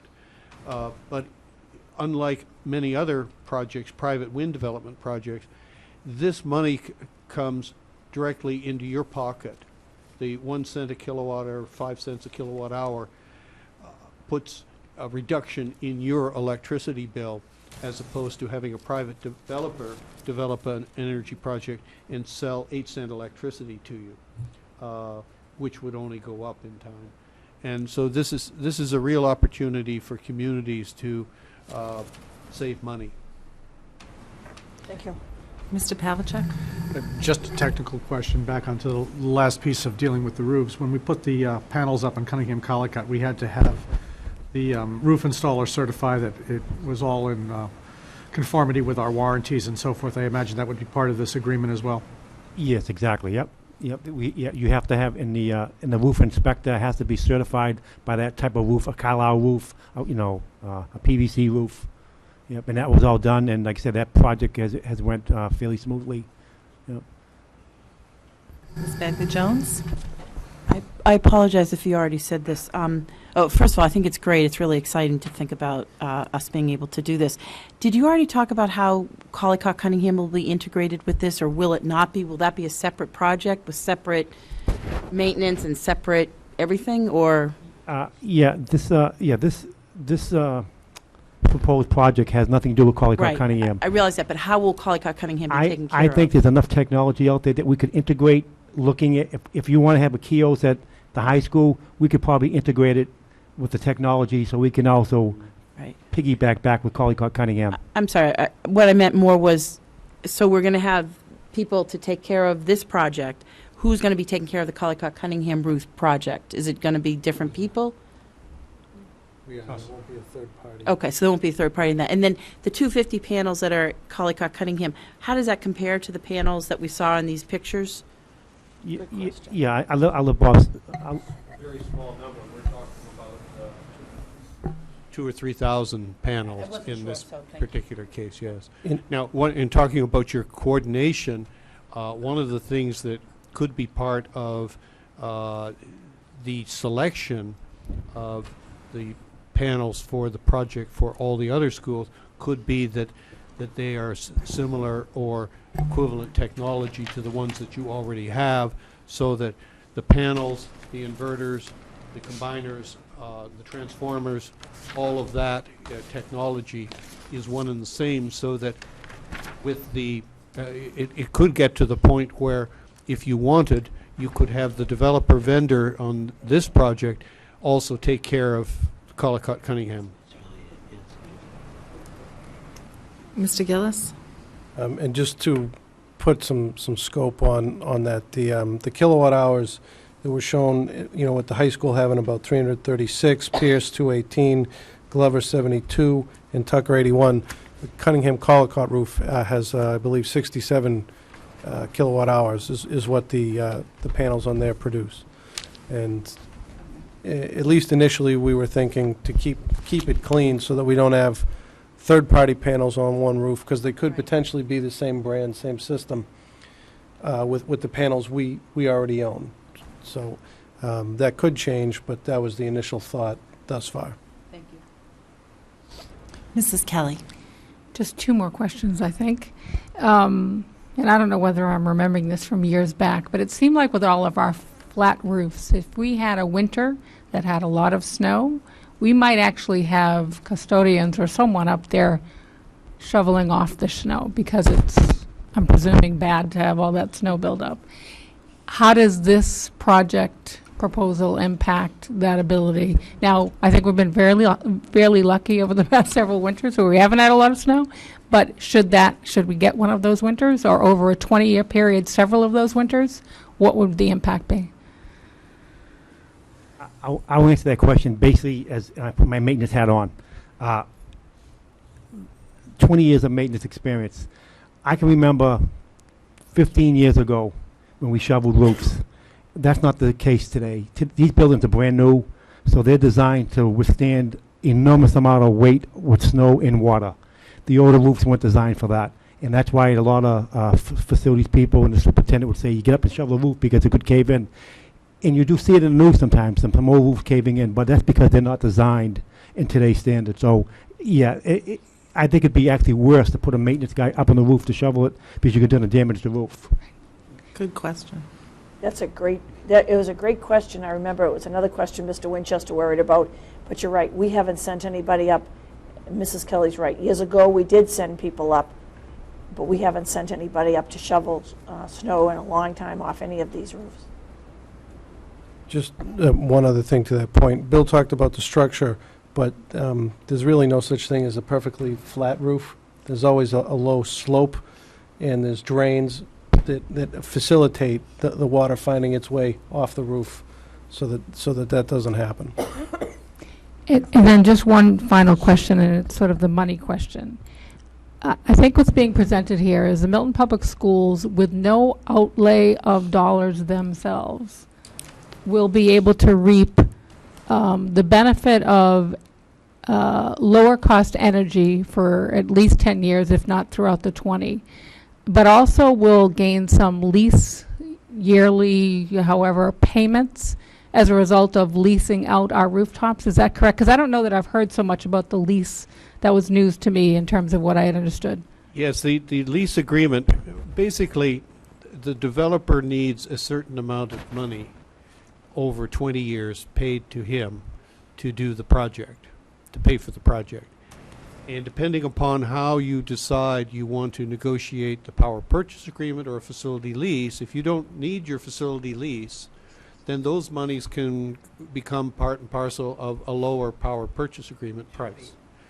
So that's a negotiation that goes on after the contracts are pretty well drafted, and to determine if Bill is not concerned with removing panels on a certain percentage of the roof, then we might even have a lower facility lease annual cost.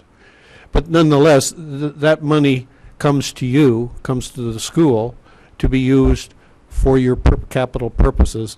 It just doesn't necessarily show up in your electricity account. And so once again, there's no outlay on behalf of the Milton Public Schools for this. But the funding has to come from somewhere. So is that just the Massachusetts tax base? What funding How does this work? Yeah.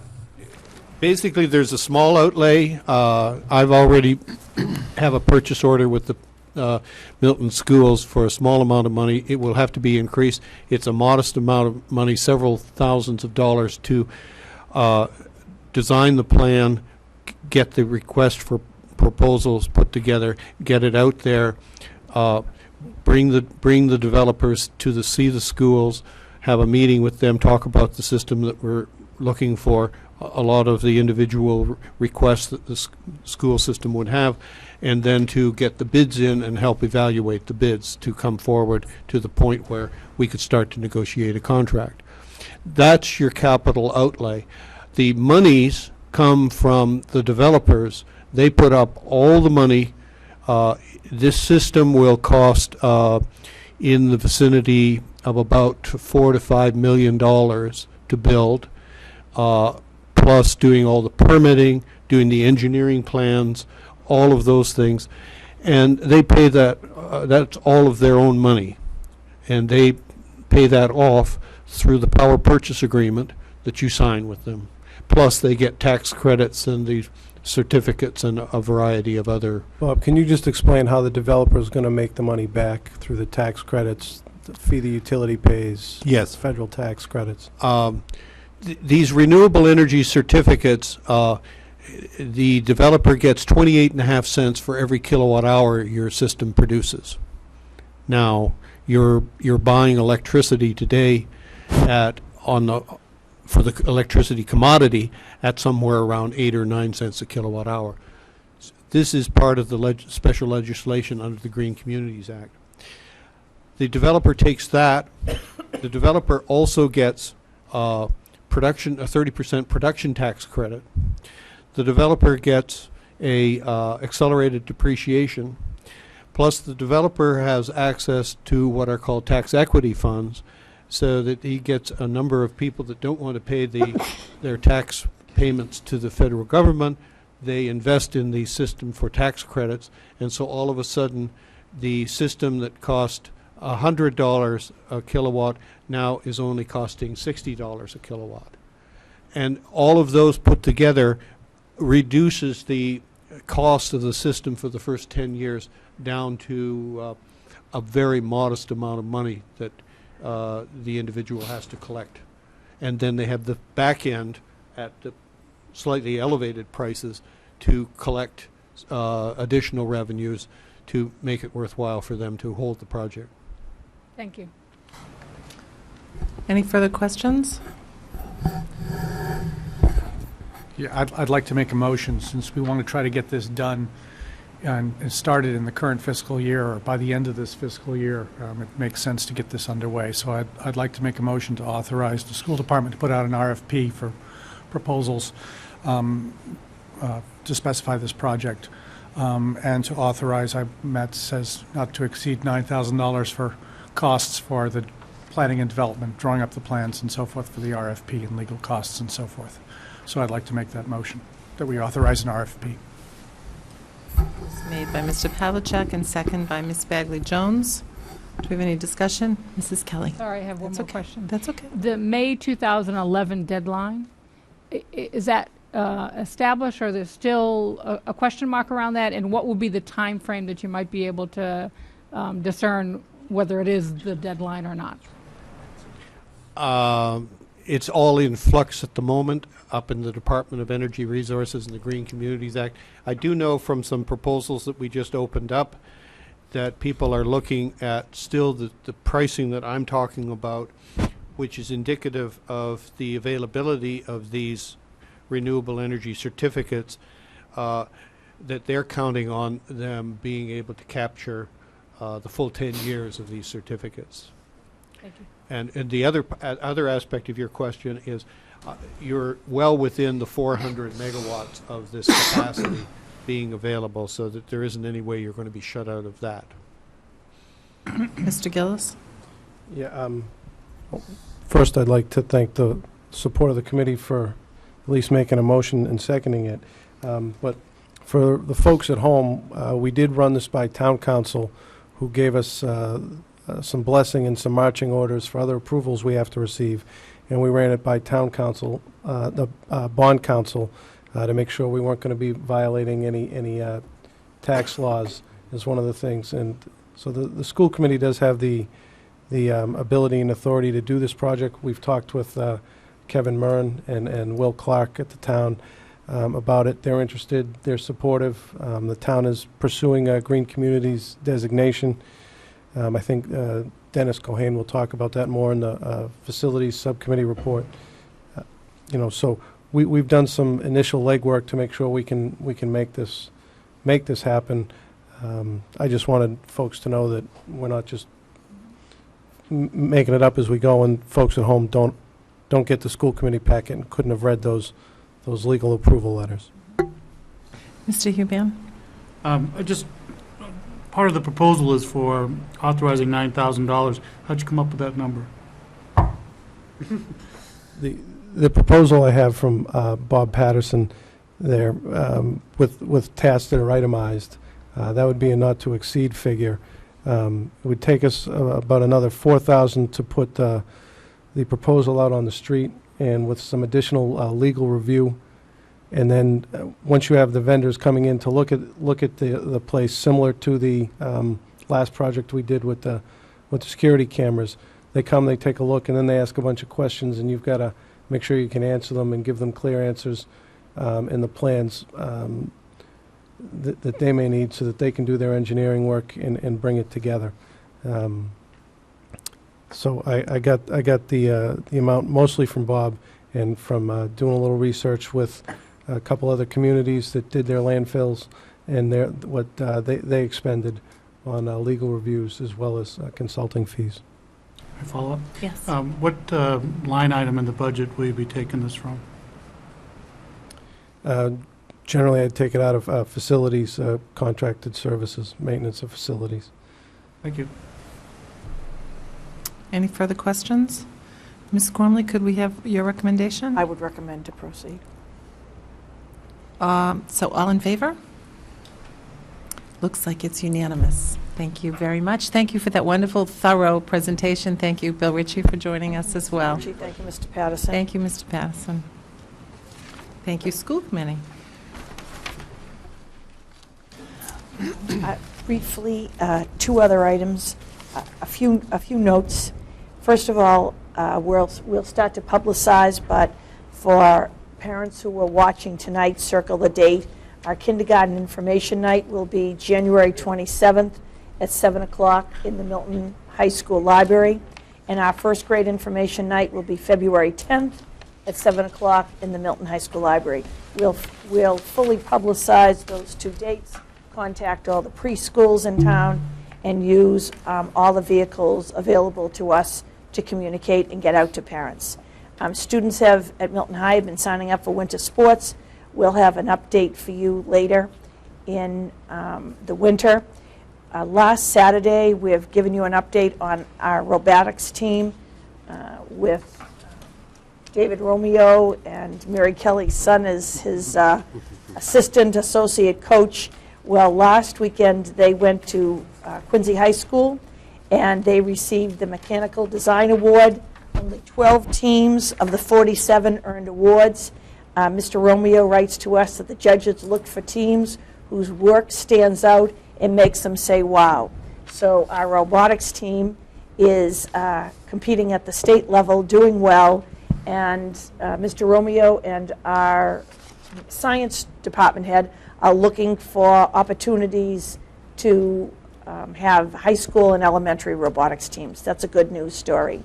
Another good news story, our Milton High School debate team in their second year traveled with Milton Academy, a wonderful partnership, to Washington, D.C. last weekend. The juniors and the seniors, the freshmen and sophomores competed at the state level. The juniors and seniors went to Washington, D.C., 1,400 students from 102 schools in 32 different states. I think they lost their breath at the competition. They went to played in the big time. And Nick Fitzgerald and Nancy Warner to be complimented, and those students very, very exciting, and they're moving ahead for state competitions now. I want to announce that we've begun at the Pierce Middle School and at the high school mock trial teams. David Cazzoli working at the Pierce Middle School on December 15th. They'll culminate their half-year work with the actual trial at the Quincy Courthouse. Deborah Felton's husband, Judge Baylor, has offered to be the judge. Lots of preparation going on there, and we'll give you an update of that event. Parents and teachers are very, very excited, let alone the students. I want to recognize, I sent out to the school committee, recently we've talked to you about our marching band and how they put together the uniforms, and some people at this table actually made donations, and there was a Globe South article. And Susan Myers, the public relation representative from King Philip Music Association in Rentham, wrote to us, and she said that they have a very successful marching band, and they have all new uniforms, and she gave our high school marching band their old uniforms. So to the King Philip Music Association, we want to thank them. We've written on your behalf to thank them. We're going to present our budget later in the school committee meeting. We've set up meetings with the PTOs in January where we'll have school committee members travel with us. John Phelan, Matt Gillis, and I presented to all our staff this week, except for the Tucker that we'll get to within the week, so that the presentation tonight we've put out to our staff so that if they watch it on TV, they're aware of what the budget reductions are going to be. I also want to notify the school committee that we spoke to Mr. Schultz's retirement tonight. We also, as you remember, our Director of Pupil Personnel, Jeff Rubin, left us in October. Pat Duvall, Dr. Duvall is doing an outstanding job but she'll be leaving us in June, so we have two very important administrative openings. We've decided to go out. Last Sunday, we have posted in John Phelan and Sean Walsh did a phenomenal job and have put out a very, very wide net. And we have contacted the teachers union to get teacher representatives for both screening committees. I've contacted the PAC and the Collycott PTO for teacher representatives, and we'll be working with the school committee on both this first round and the second round. Again, we encourage the viewing public. They can call our office for the job description. We'll have the job description posted for both positions, but we're going out early to fill those two very important positions within the Milton Public Schools.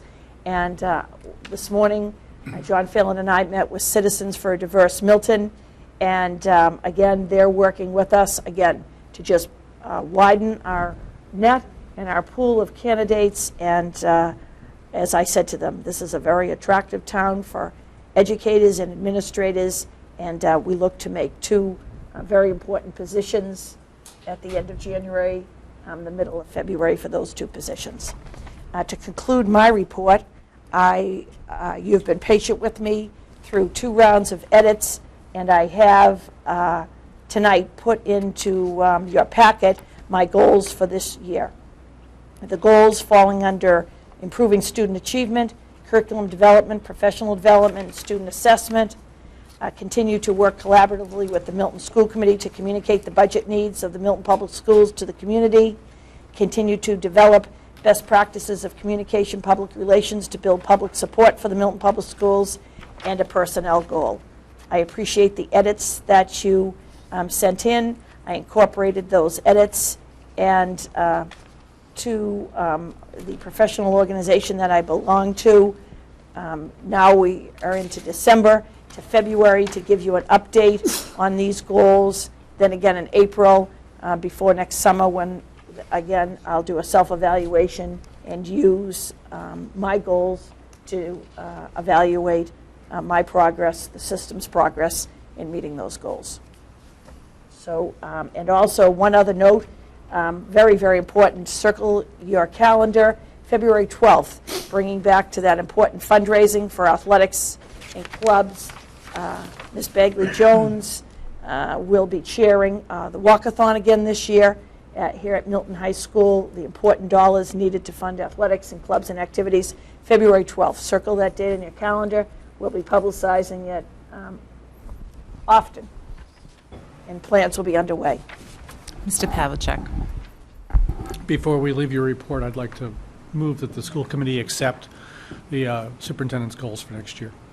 Second. So it was moved by Mr. Pavlicek, seconded by Mr. Huban. Do we have any further discussion about the goals? All in favor? It's unanimous. Thank you.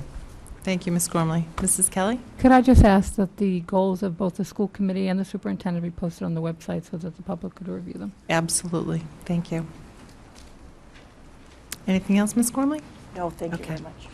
I just have one quick item, and that was on our calendar. It's really not a major change, just because we bumped the Glover School Site Council to this, from this meeting. We moved Collycott to this meeting, so Glover and Tucker will both present their whole school improvement plans on January 5th. I just wanted to bring that to people's attention.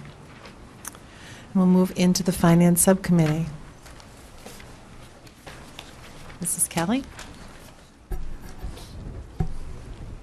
I think I'd like to start with the, but this is really up to Mr. Gillis. With the fiscal 12 level service budget, is that the Would that be correct agreeable order with you? to? Sure. If I might start, while Mr. Phelan's preparing, I want to give a backdrop. We presented our F12 budget, our first stage. Tonight we're coming with the actual cut list, and Mr. Gillis will explain to the school committee in the packet why we're going to ask you to, you approved a number, we're going to ask you to approve a number that's lower tonight. Let me put this in the context that the John Phelan, Matt Gillis, and I meet with the Finance Subcommittee every Monday morning.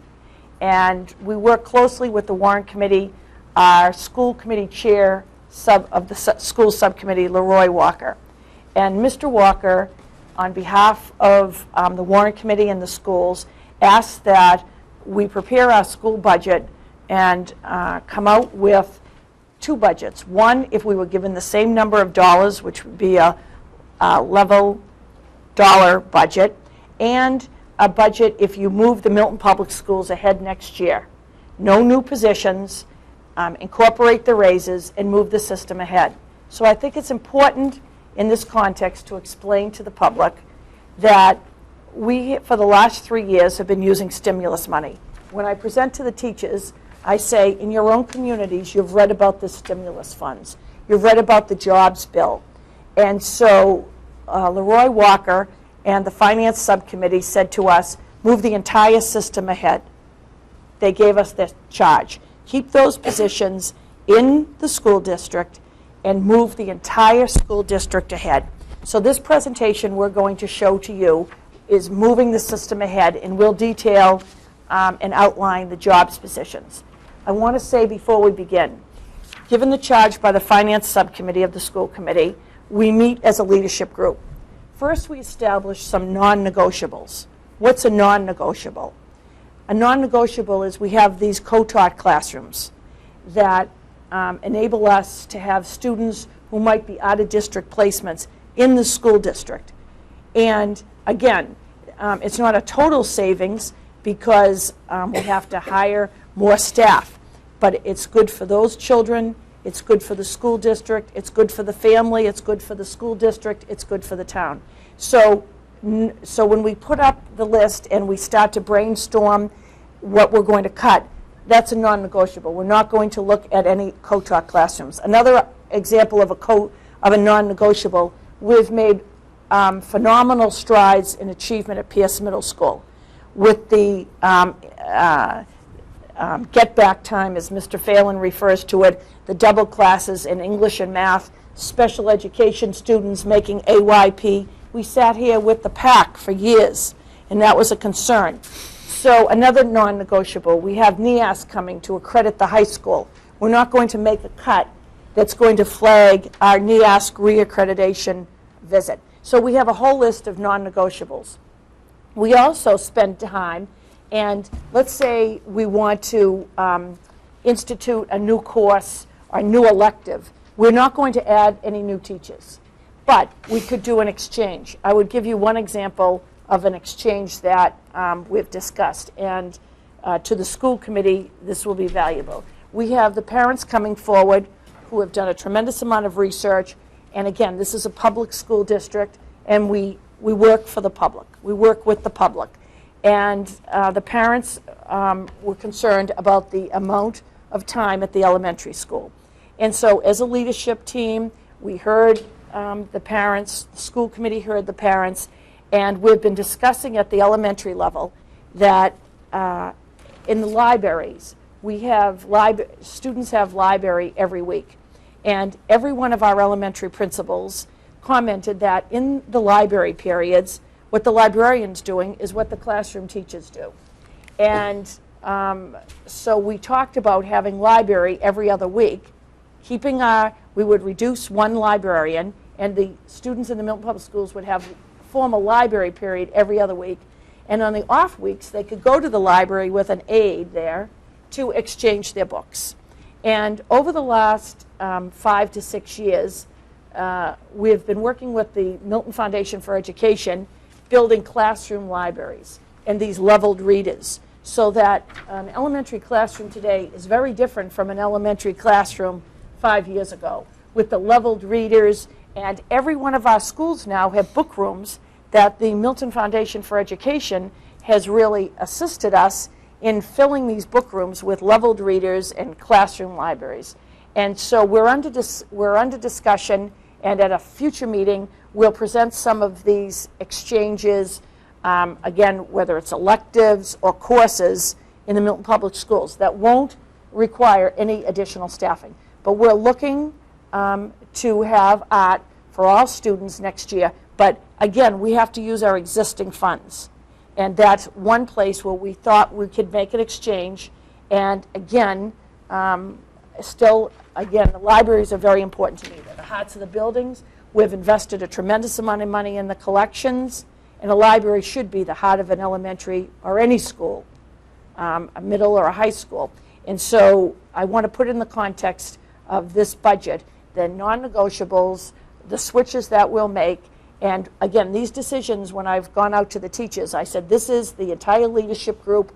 When we present to the teachers, we ask them to get their feedback to us. And you'll also see that we've said that this is a draft. But we're looking for you to vote the new number tonight. And we're going to, again, we've been charged by the Warrant Committee to come up with the actual cut and reduction list in this time frame in December. So if we might start, Mr. Phelan, Mr. Gillis. I'm going to bring you back to, and Mr. Phelan will bring the pointer to the number. The F-12 level service, bringing the entire current staff that we have in the Milton Public Schools forward. Level service, keeping all of the positions that really incorporates just the raises and perhaps a small amount of money.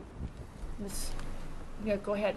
I just wondered, the 34,957 is the number that we're actually being asked to vote? Yes, tonight. So might we talk about that first to get us to the 34, And anybody, 957? please stop me at any time. Let's talk, if Mr. Gillis would talk, speak to why we've now decreased the level service number and working on this budget, again, on the Warrant Committee's timeline. Would you explain that, Mr. Gillis? Mrs. Kelly would like to Just address if it. I might introduce this. First of all, I think this has got to be probably the first time in budgetary history in the town of Milton where a department is actually lowering their budget request. So I appreciate the hard work the administration has put into scrubbing these numbers and, you know, recognizing that there was additional reductions to be made of our request to the town in terms of next year's budget for a level service budget. He's found some items where we actually have savings, and I appreciate that, and I would hope that he could detail it for us now. Sure. Well, Mary, I think you hit the nail on the head when you said it was scrubbing. But, you know, there's really both an art and a science to budgeting. And the science part of it is looking at what you've done in the past and seeing how much you've spent. And the art is figuring out what you're going to do and then projecting how much it's going to cost. And when you have a $35 million budget and you're trying to figure out how much you're going to spend for June 30, the end of next year, it's hard to scrub through all of those salary and non-salary numbers for all those different contracts and see where you're going to be. Because sometimes the information, even though you may want it, isn't available to you right away. So going through the legal services and regular ed transportation and special ed transportation, which contract will be coming up, we're able to basically come up with the $200,000 reduction. As some of you may recall, the initial vote was $35,158,521 for a level service budget, and that changed to $34,957. So instead of a $1.7 million increase, we're looking for a $1.5 million increase. And so that's kind of the care and the time that you take when you're building your budget or your plan as to what you're going to do. And sometimes you just can't do it all at once, even if you want to, because you're waiting for some other information to become available. So to Mr. Gillis's point, one example is in the special ed transportation contract. Will be, it's a 3-year contract. This is the third of 3 years. Mr. Gillis already knows that we're going to be able to make a substantial savings in renegotiating that contract. So that would have been, again, if we carried the same number, I keep saying carry the same number, level service over, that's contributed to one of the numbers that you were able to bring down the level service. Again, if we weren't renegotiating the contract and we were in the second of a 3-year, you would not have been able to identify any savings. Am I right? That's absolutely correct. So that's one of the examples. And so another example, which I think is fairly substantial, is for legal services, where we anticipated in this year, we had an increased legal service budget because we anticipated renegotiating our union contracts. We basically saved that for this year, which is a great thing in itself, but that dollar amount should not be moved forward as a whole, because presumably our legal services will be far decreased for next year. So this is another one. So should we vote that number now, or do you want to go through this No, I think we presentation? should move, I guess we should open it up to any questions that anybody has. But if there are no questions on how we got to this new number, I think we should vote the lower number. Any I don't see any questions? questions. Okay, so I would move that we submit to the warrant committee a revised level service dollar budget for FY12 totaling $34,957,391. So that was a motion made by Mrs. Kelly and seconded by Mr. Pavlicek. Do we have a discussion or questions? All in favor? It's unanimous. Great, and so interrupt me at any time. And so Mr. Gillis, this probably should have been changed to the 1.5. It's all right. So we'll change it before we put it up on the web tomorrow. So this 1.5, this should say, how do we get to this 1.5? We have 17.1 stimulus, excuse me? It's right in our papers, just great. so you know. So anyone who has the document, it's correct. So This is There's a typo there in the question, how did we get to 1.77? That should have been revised to say, how do we get to 1.6? But it's, And so we've taken, remember, the 17.1 positions we've bought with the stimulus money over 3 years. Now, our stimulus money totaled about $1.7, $1.8 million, but remember, we've funded these positions and added to them over 3 years. So we have 17.1 positions. We went through and added the salaries of every position, not plugs, actual salaries. That's $848,000. Now, if you take the balance of the raises and small numbers of non-salary increases for things like SPED, that's $716,000. That totals the 1.5. Again, the 1.5 to move the entire system ahead with salaries and all of the stimulus positions in the budget. Here, dollars above level funding, 1.5. Now, as I explained to the teachers, 1 year we talked about eliminating clubs and activities. Another year we talked about closing a school. I said when you have 4,000 children and 500 employees, the organization changes.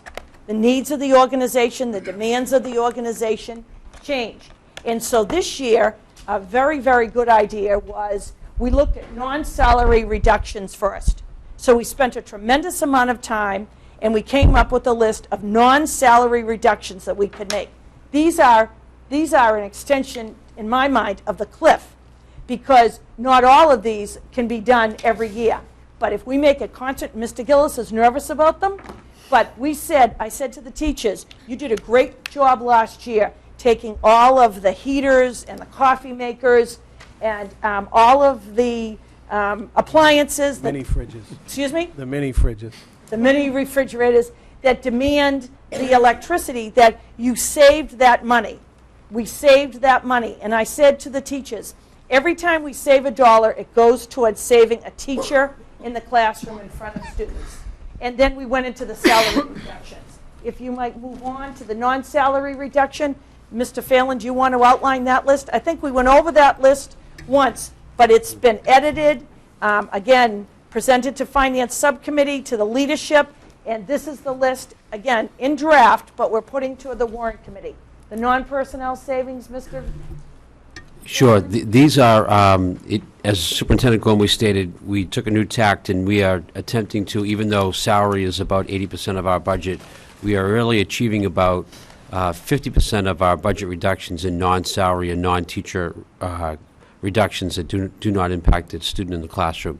So the first reduction of $150,000 that we can put in place is the solar panel project that you witnessed tonight, the presentation from Mr. Patterson.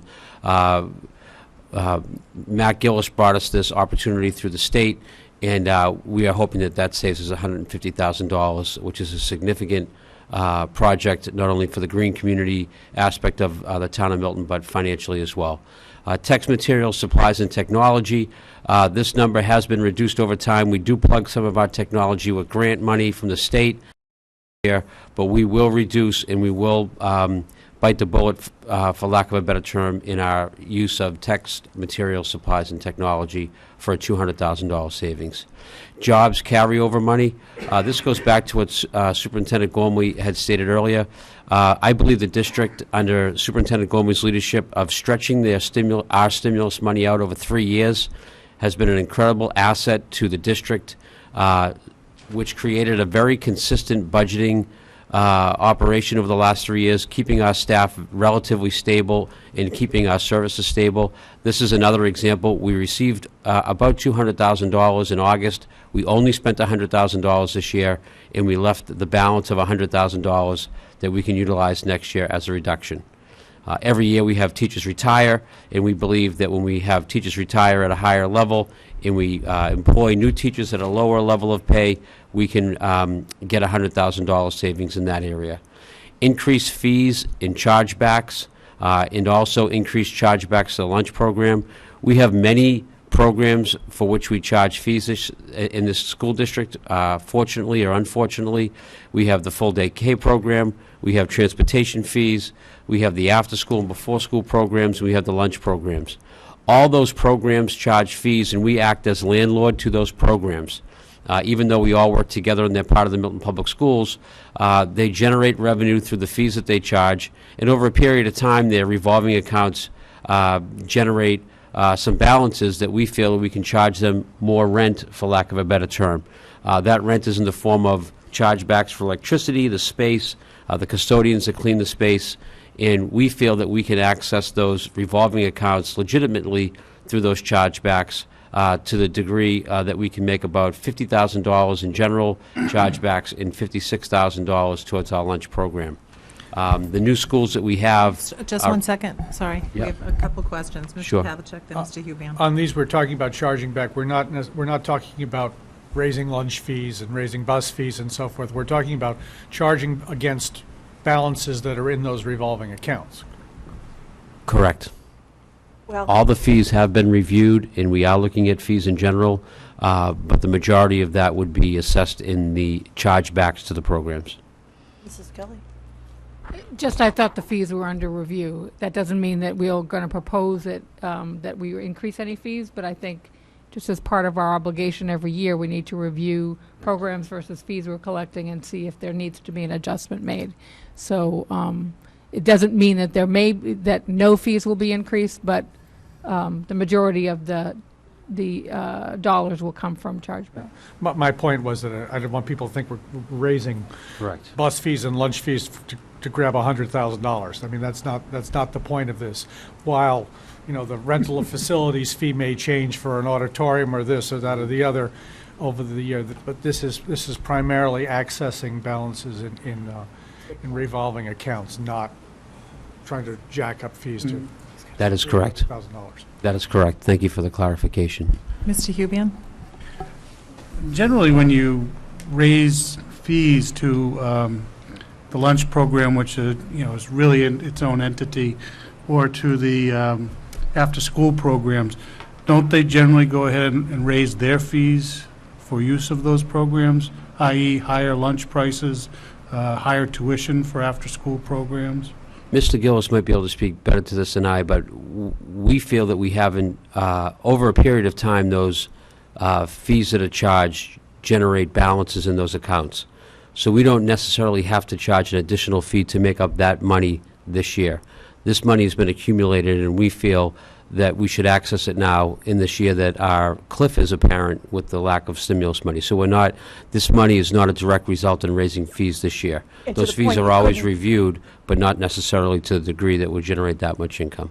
and you couldn't do it every year. And to the point about the lunch program,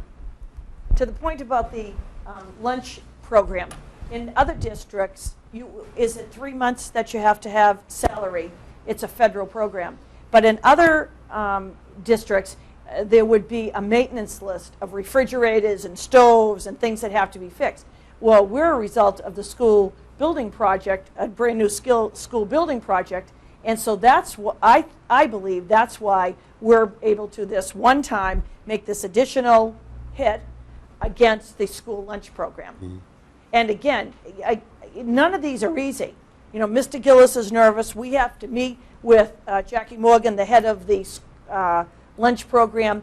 But again, you've never seen this up here before, and this is why we're going to be able to do this. And again, we have a very successful school lunch program. Mm-hmm. Are there any more questions about the chargebacks?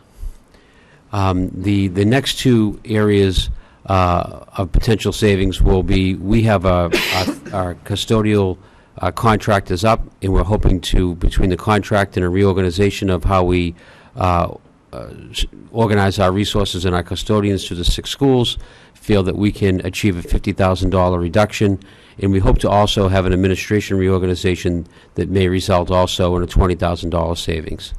Because the custodian situation is a contract negotiation, it's limited as to how much we can speak to it, but we feel that that reorganization could yield that reduction. Lastly, we've been saving a lot of electricity over the last 2 years through the work of Bill Ritchie, Matt Gillis, the facility subcommittee, and we feel with the continued hard work of those groups and the dedication of our teachers to pay close attention to their consumption, that we can continue to create a savings of about $56,000 in electricity and utility bills as well. That total would be about $782,000 in non-salary personnel reductions. Mr. Gillis, is there anything you want to add to this page before we leave? No, I just say I'm cautious, not too nervous. I know. And Miss Sheridan, sorry. Mrs. Kelly? I would just say that these are in draft. As our discussion played out earlier on the solar panels, I think the conservative estimate was $120,000, right? So, again, this is something we will be revisiting as the weeks and months go by and make sure that we're connecting all the dots. To the point that if we didn't do the solar panel project, that would be, in my kind of language, 3 more teachers cut. And so when we went out and presented to the staffs, I said, every time we use a number of $56,000, every time we make that savings, that's saving another teacher in front of students. And so we've sat here some years and put a proposed list of 40 teachers here. If we didn't have this non-salary, that would be 15 teachers. 15 teachers. So these are non-salary. Again, they're going to take more edits, more examination, but the warrant committee asked us, and we're going to, subject to your vote tonight, present this budget to the school committee. I personally think there'll be tweaking, there'll be changes, but a tremendous amount of discussion have gone into these non-salary cuts. And we look at the salary cut list. On the salary cut list, again, in draft, totaling $777,000. First, there'll be one cut, one elimination to the business office at the cost of $56,000.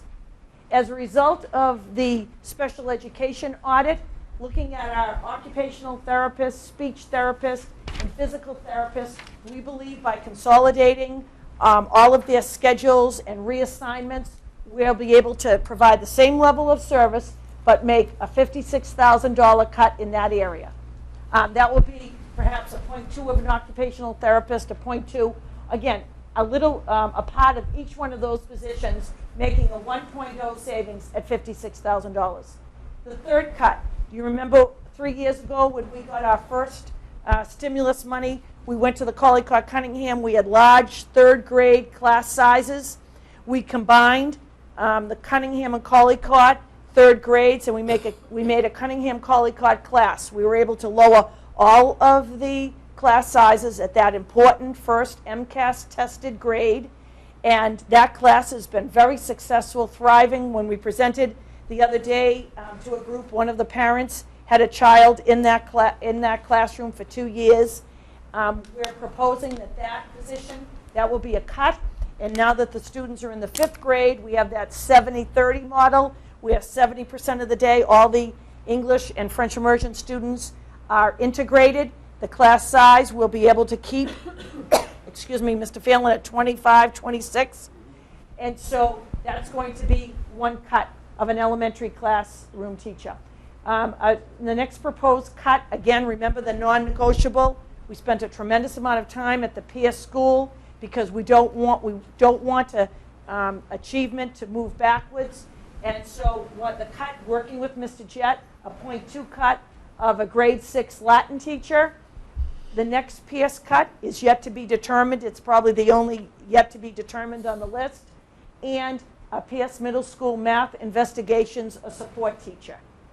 At the high school, working with Dr. Drotter, again, in the area of science and in the area of Spanish, a 1.0 cut in both areas. Science is not a, we have a 3-year, not a 4-year high school requirement. And in Spanish, in world language, there's not a 4-year requirement for high school. So those were the 2 cuts identified by Dr. Drotter. Also a .2 elective at the high school. At the Cunningham-Collycott, there are 2 nurses that service the Cunningham-Collycott population. We understand the number of students at that site. We also understand that the preschool is there, but the model's being discussed to have 1 nurse and a nursing assistant. As Mrs. Kelly said, that would be a new negotiated position, but we see that cut as a $28,000 cut, which would be half a teacher. Preschool reorganization.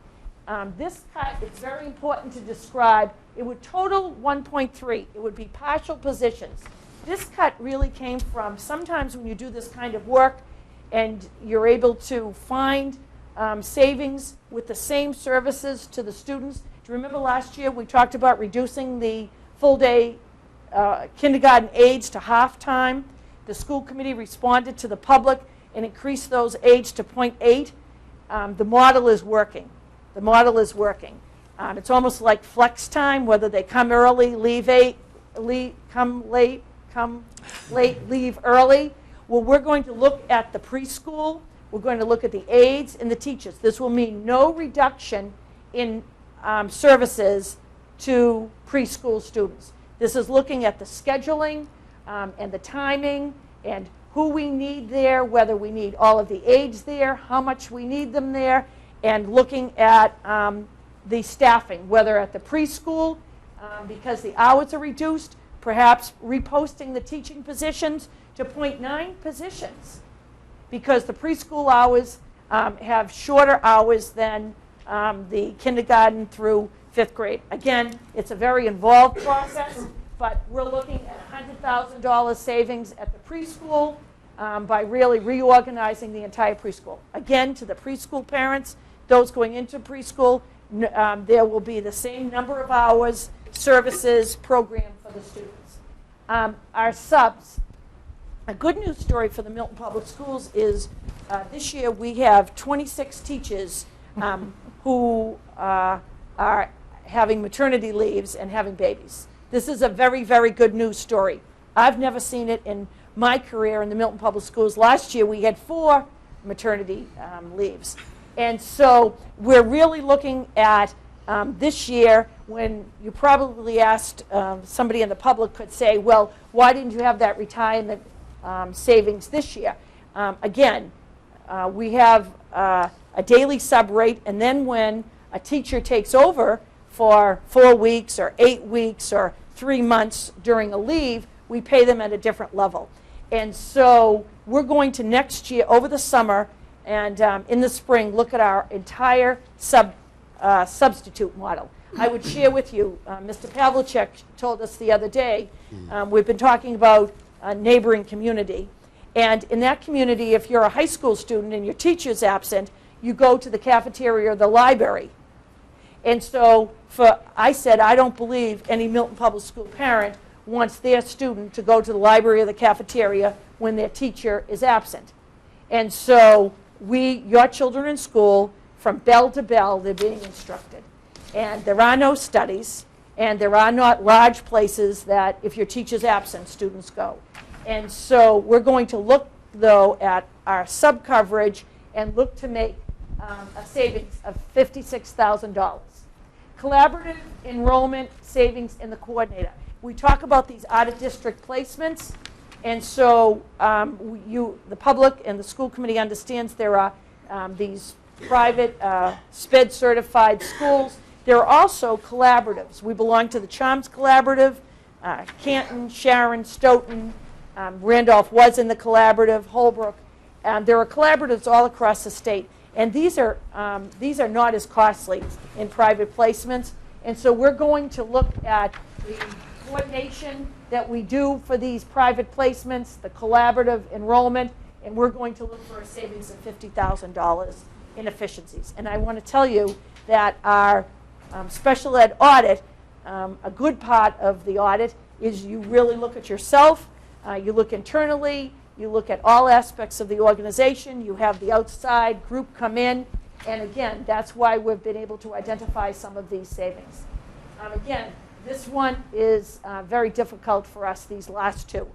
I would say every elementary school or school district have reading teachers. And we've prioritized the classroom teachers in the town of Milton and kept class size as low as we possibly can. With our stimulus money, we hired an English reading teacher that travels to all Collycott, Cunningham, and Glover because the Tucker has Title I services. And our French reading teacher travels to all 4 schools, and these reading teachers service only first and second graders. As a team, the elementary principals all agreed they want the teacher in front of the children. They prioritize the classroom teacher. And again, we had to get to this number. This took several meetings, a lot of deliberation, a lot of analysis. We had to get to this number. This is a difficult number. Every individual, every teacher, aide, administrative support staff is of value. It totaled 11.2 FTEs, and that would be the savings. And again, this is in draft, and we went out to the teachers and presented. We asked for their input, but this is difficult work. And it's in draft, and we'll be going out to all of the PTOs in January.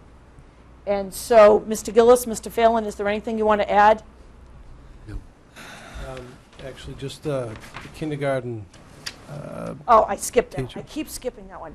I want to talk to this model. We have a full-day kindergarten program, you understand, implemented in the Milton Public Schools. It is so hugely successful that 320, Mr. Phelan, 320 kindergartners, almost all of the families in Milton choose to go into the full-day kindergarten program. So for the last 2 years, our half-day program has been a single class of 9 or 8 children. And so we've run the program for those you have to provide kindergarten in Massachusetts. You don't have to go, but the school system has to provide kindergarten. And so I feel very strongly as an elementary person that if you, Mrs. Kelly, were a half-day child, that if I were the teacher and you were going home at noontime, I'd almost hold up the rest of the class, till you came back the next day. And we had those kind of discussions about the integrated program and what happens in the afternoon. But we've done an analysis of other full-day programs, and almost all of them integrate the children who go half-day into the programs. And so we're going to go out to some of those districts with our kindergarten teachers and find out how they set up their curriculum so that they fully integrate, and they'll have to run the program so that they successfully integrate the children who are in the half-day program. But that again, when we're looking at these important dollars, that's going to be a half a teacher. And so that half-day kindergarten teacher is on the cut list, and those still offer half-day kindergarten, but those children will be integrated into the full-day session, whether they go the first half of the day or the second half of the day, again, we'll have to work out that model. And so if you, again, totaling $777,000, that's how we're getting to this cut number. And that's the cut reduction number that we're putting forward to the warrant committee. And on our next sheet, Mr. Gillis? Yes, just a review in case anybody missed the last meeting. This is a 5-year budget history of the general fund and our 7 school committee categories. In FY08, we spent $32,033,000. And in FY09, we spent $31,681,000, a decrease of $351,000, or 1.1% from the prior year. In fiscal 10, it's shaded because that's our override year, we had a budget of $32,976,000, an increase of 4.1%, or almost $1.3 million. This year, our budget is $33,392,000, an increase of $416,000, and or 1.3%. And as some folks may recall, that $416,000 is for the 7 teachers of the 24 positions that we had slated to cut. The warrant committee had asked us in a meeting, how many of those 24 positions are teachers, and how much is it? And on the list that covered administrative positions through support, custodians, and classroom teachers and aides, $416,000 were teachers, and they were restored. And if we had a level service budget next year, keeping all the same people and all the services we're providing this year, that cost would be $34,957,000, or that $1,565,000 increase, or 4.7%. If it's level funded, we'd get the exact same dollars as FY11 and be a 0% increase. Down the bottom, just for theoretical reference, what would the budget look like if we got the 2.5% each year? You know, at a fiscal 12 budget, it'd be $358,000. It'd actually be more than what we're asking for right now. And I know that the 2.5% doesn't always happen, but it's a number that people ask about, so we put that up there. I guess at this point, if there are any other questions about the budget reduction summary. Mr. Hubian. Yeah, I'm a little concerned after watching this and hearing Mrs. Kelly say that a lot of the savings are in draft form. And she pointed out the solar panels were $120,000, not $150,000. That's a $30,000 difference right there. If we don't increase fees, that number continues to go up. Yet tonight we voted $200,000 approximately less in a budget that we're going to send to the warrant committee. If we find going into a final form that we need to move that number up, how are we restricted in that? And might be able to ask Mr. Pavlicek with that. We're not really. I mean, until the warrant actually goes to press, and we can still submit a number. We have the ability to change it. The warrant committee wanted a number for purposes at the beginning of December so they could put their version of the town's budget together. But we have the ability to change our number as we did tonight up until the point where the warrant actually goes to press in February. Not to say that increasing it will get us any more money, but I mean, we can certainly increase our ask at any point up to the warrant going to press. So we're not constrained in any way by that. And just for the viewing public, what general time frame is that? Probably the 1st of March. It usually goes to the printers thereabouts. It's really in written form by 2 weeks before that or something like that. It depends on your bid for printing up the warrant, but generally speaking, 1st of March is a pretty reasonable date. And if I might, we understand the economical situation. We're the voice of the children in the Milton Public Schools. You are. And our goal is to be as transparent as we possibly can. To Mrs. Kelly's point, everything is on the web. We go out to as many groups, organization as we possibly can. We detail every single cut. We detail every single position. And again, this kind of work usually was completed in January. We responded to the warrant committee. We understand, and to Mr. Walker's point, He wants to build support for the school budget, and he wants us to fully communicate to the public. And I appreciated that he really took responsibility, and they understand the funding that comes to the town for the schools. And so he said those stimulus positions and those stimulus funds was really backfilling money that was always school money that came from the town. And so as we move ahead, that's why we said this is in draft form, and we want to be as transparent and as honest as possible. The number's not going to go down. I mean, there's been as much scrubbing as can possibly happen. But if we look at every position, again, it's a long time until June. Again, working and listening to the public about the cut list. I presented to the head of the site councils, and the next day I received 3 emails. So these parents in this town are vested in the school budget, and they want to lobby for it. Mr. Pavlicek, and I do just want to say that Mr. Pavlicek was the chair of the Warrant Committee for how many years? That's why we 3. go to you for that. A couple of things on this, especially on the personnel side. I mean, there's bad news and there's a little good news. But, I mean, the bad news is there's certainly something on this list for everyone to dislike, from the reading teachers at the elementary school.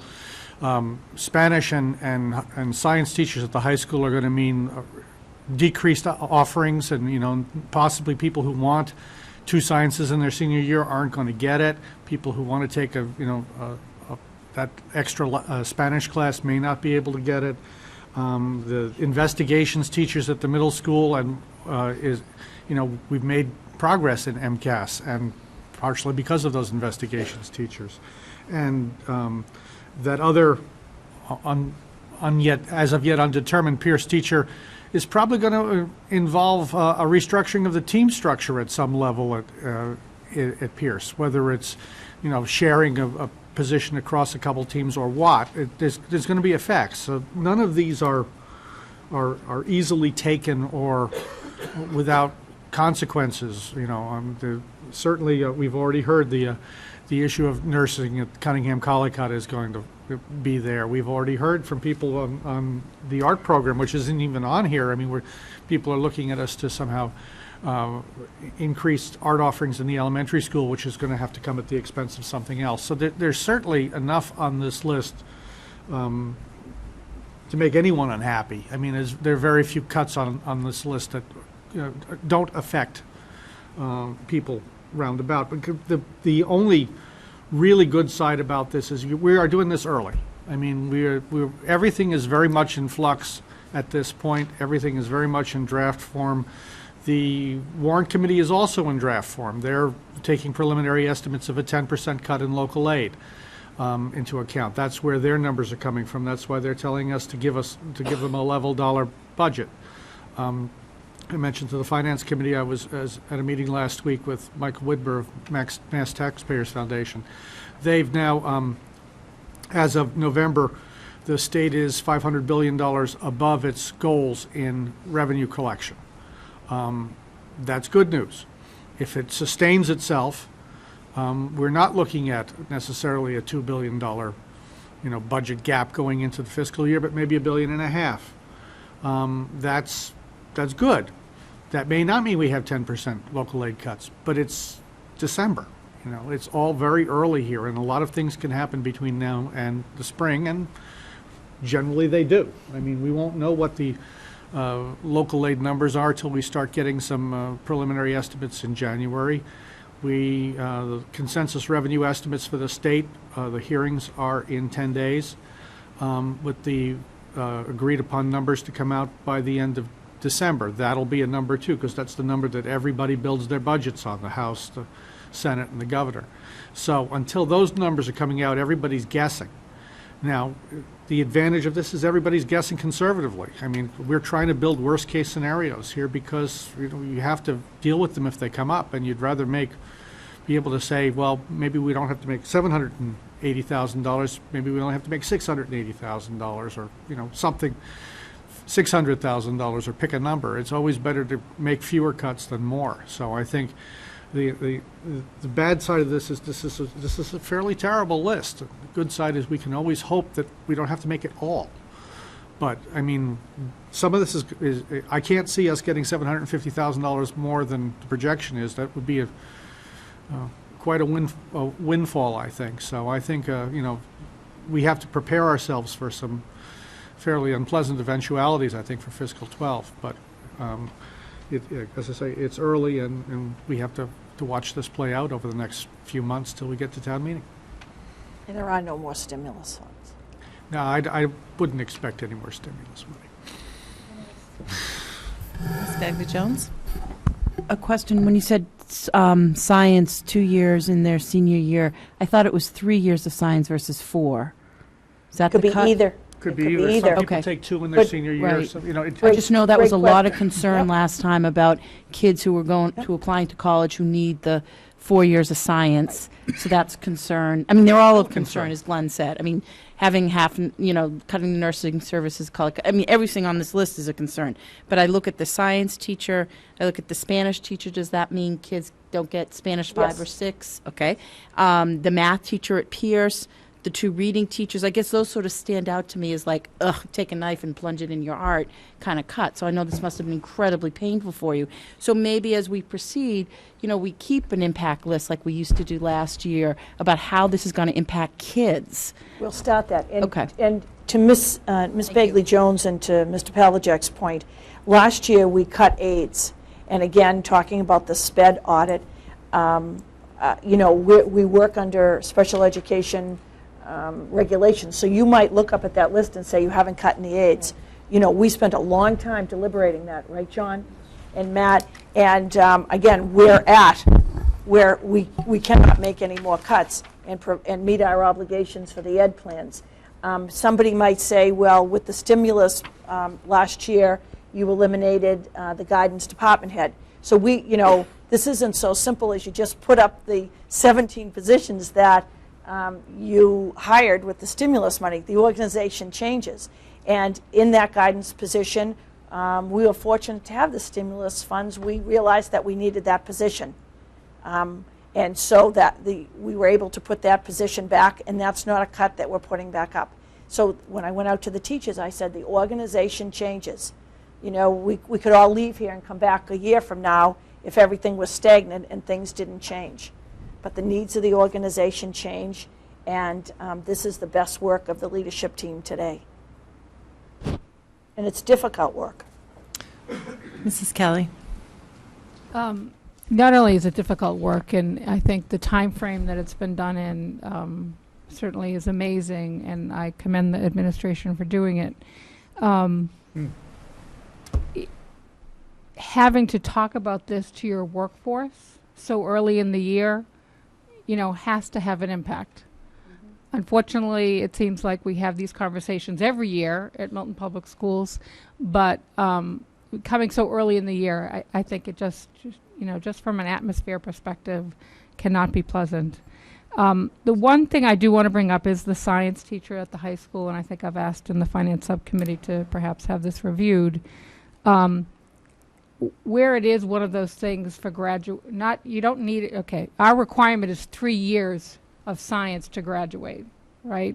But to get into a college where you're heading down the science road, you need to have 4 years of science. And there are safety concerns with having class sizes that are above, I think it's what, 24? So I think this is a sort of a special category. Now, if you were to say to me that an additional science teacher was added as a result of some stimulus funds, and you're able to do some additional courses that weren't there before, and now, you know, this was sort of an elective thing, that would be one thing. But if this is really meeting the core requirements of our high school population as far as getting them into college, I think it's something to be considered. Especially, you know, when you compare and I'll bring up the foreign language, our requirement for graduation is, I believe, 2 years of a foreign language. So, again, it's just one of those things that I think... and we can discuss that in finance and bring it back to the full committee. You also asked, and Sean Walsh prepared it, and I didn't bring it tonight, which is a great question, the number of teachers in each discipline at Milton High. So in Finance Subcommittee, we'll go over that, and we'll bring that to the full committee.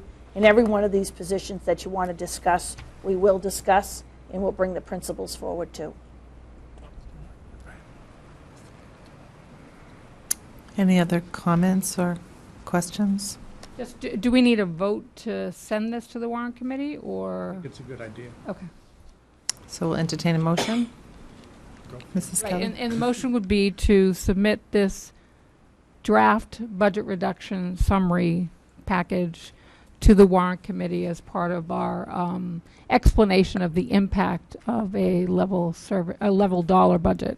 I'll second that. So the motion was made by Mrs. Kelly and seconded by Mr. Pavlicek. Do we have any further discussion? Ms. Gormley, your recommendation? Reluctantly. All in favor? It's unanimous. It's a heavy-hearted unanimous vote. The next item we have is acceptance of gifts. And this requires a motion, is that It does. correct? Okay. So, with great gratitude to the Copeland Family Foundation, as they are our benefactors whenever we need them, it seems like, I'd like to ask the committee to accept from the Copeland Family Foundation a grant of $25,000 to the Milton Public Schools to be used specifically toward the camera security system at the Milton High School. So moved. Is that a second, Mr. Hubian? Second. So the motion was made by Mrs. Kelly and seconded by Mr. Hubian. Do we have any Mrs. Kelly? Just, this would be deposited in the gift revolving account. Is that how we handle it? I'm not sure how, where the money flows to, if we could just explain that if we know at this point. Mr. Gillis? Yeah, in this instance, this one-time gift would go to the gift revolving account instead of creating a new account. But if the town accountant wanted to, create a new account and itemize it, it wouldn't make any difference for how we actually expended the funds. It's going to go towards the cameras and the security system. Great. Any further comments? All in favor? It's unanimous. Thank you. And the Copeland Family Foundation has another grant award that they've given to the Milton High School. And I guess I'd ask the superintendent to just give a little background on this. I'd be pleased to. When the Copeland Family Foundation made their $8 million donation to the school building project, again, I think it's good for us to remind ourselves that the foundation really looked at the school building project and enhanced the project in areas that Mr. Copeland was interested in. Athletics, musical instruments, they created the full-day kindergartens. Other superintendents have said to me, we can't even put in full-day kindergartens because we don't have the classrooms. So those were all unbelievable enhancements. And so when the Copeland Family Foundation built the field house and added the 200 extra seats to the Milton High School auditorium, they decided to fund a facilities rental coordinator so that we could effectively rent our properties and gain those funds to put in the revolving account to maintain the property. They felt like it was their responsibility, making the donation, to some way help us maintain the property and get the funds to enhance the property. So when we were going to eliminate that position, they stepped forward and said, I believe that you need the facilities coordinator to manage those rentals and get those funds and set up that schedule. And so they fund the position. And then because it was going to be a cut, they also fund the health benefits for that position. So it's a very, very generous donation. And it's a creative donation because it's really involved with their donation and looking for the Milton Public Schools to find ways to raise funds to maintain the property and the schools. And if I can just clarify, that's a 0.5 FTE position? Absolutely. Okay. So I would ask the school committee to accept from the Copeland Family Foundation another generous grant of $47,950 $900.80 to be used for the salary and health insurance benefit, that position being a .5 FTE position to support the rental of our facilities. Second. Motion was made by Mrs. Kelly and seconded by Mr. Hubian. Do we have any discussion? All in favor? Thank you yet again to the Copeland Foundation for their generosity. And if, a letter of thanks to be sent on behalf of the... Absolutely, from the school committee. And the one other agenda item I have is a November expenditure report, but given the late hour, I would ask that we put that off to another meeting. Sure. Appreciative of the administration's putting the report together, but if that's okay. Is that okay with everyone? Yes. Thank you, Mrs. Kelly. Okay.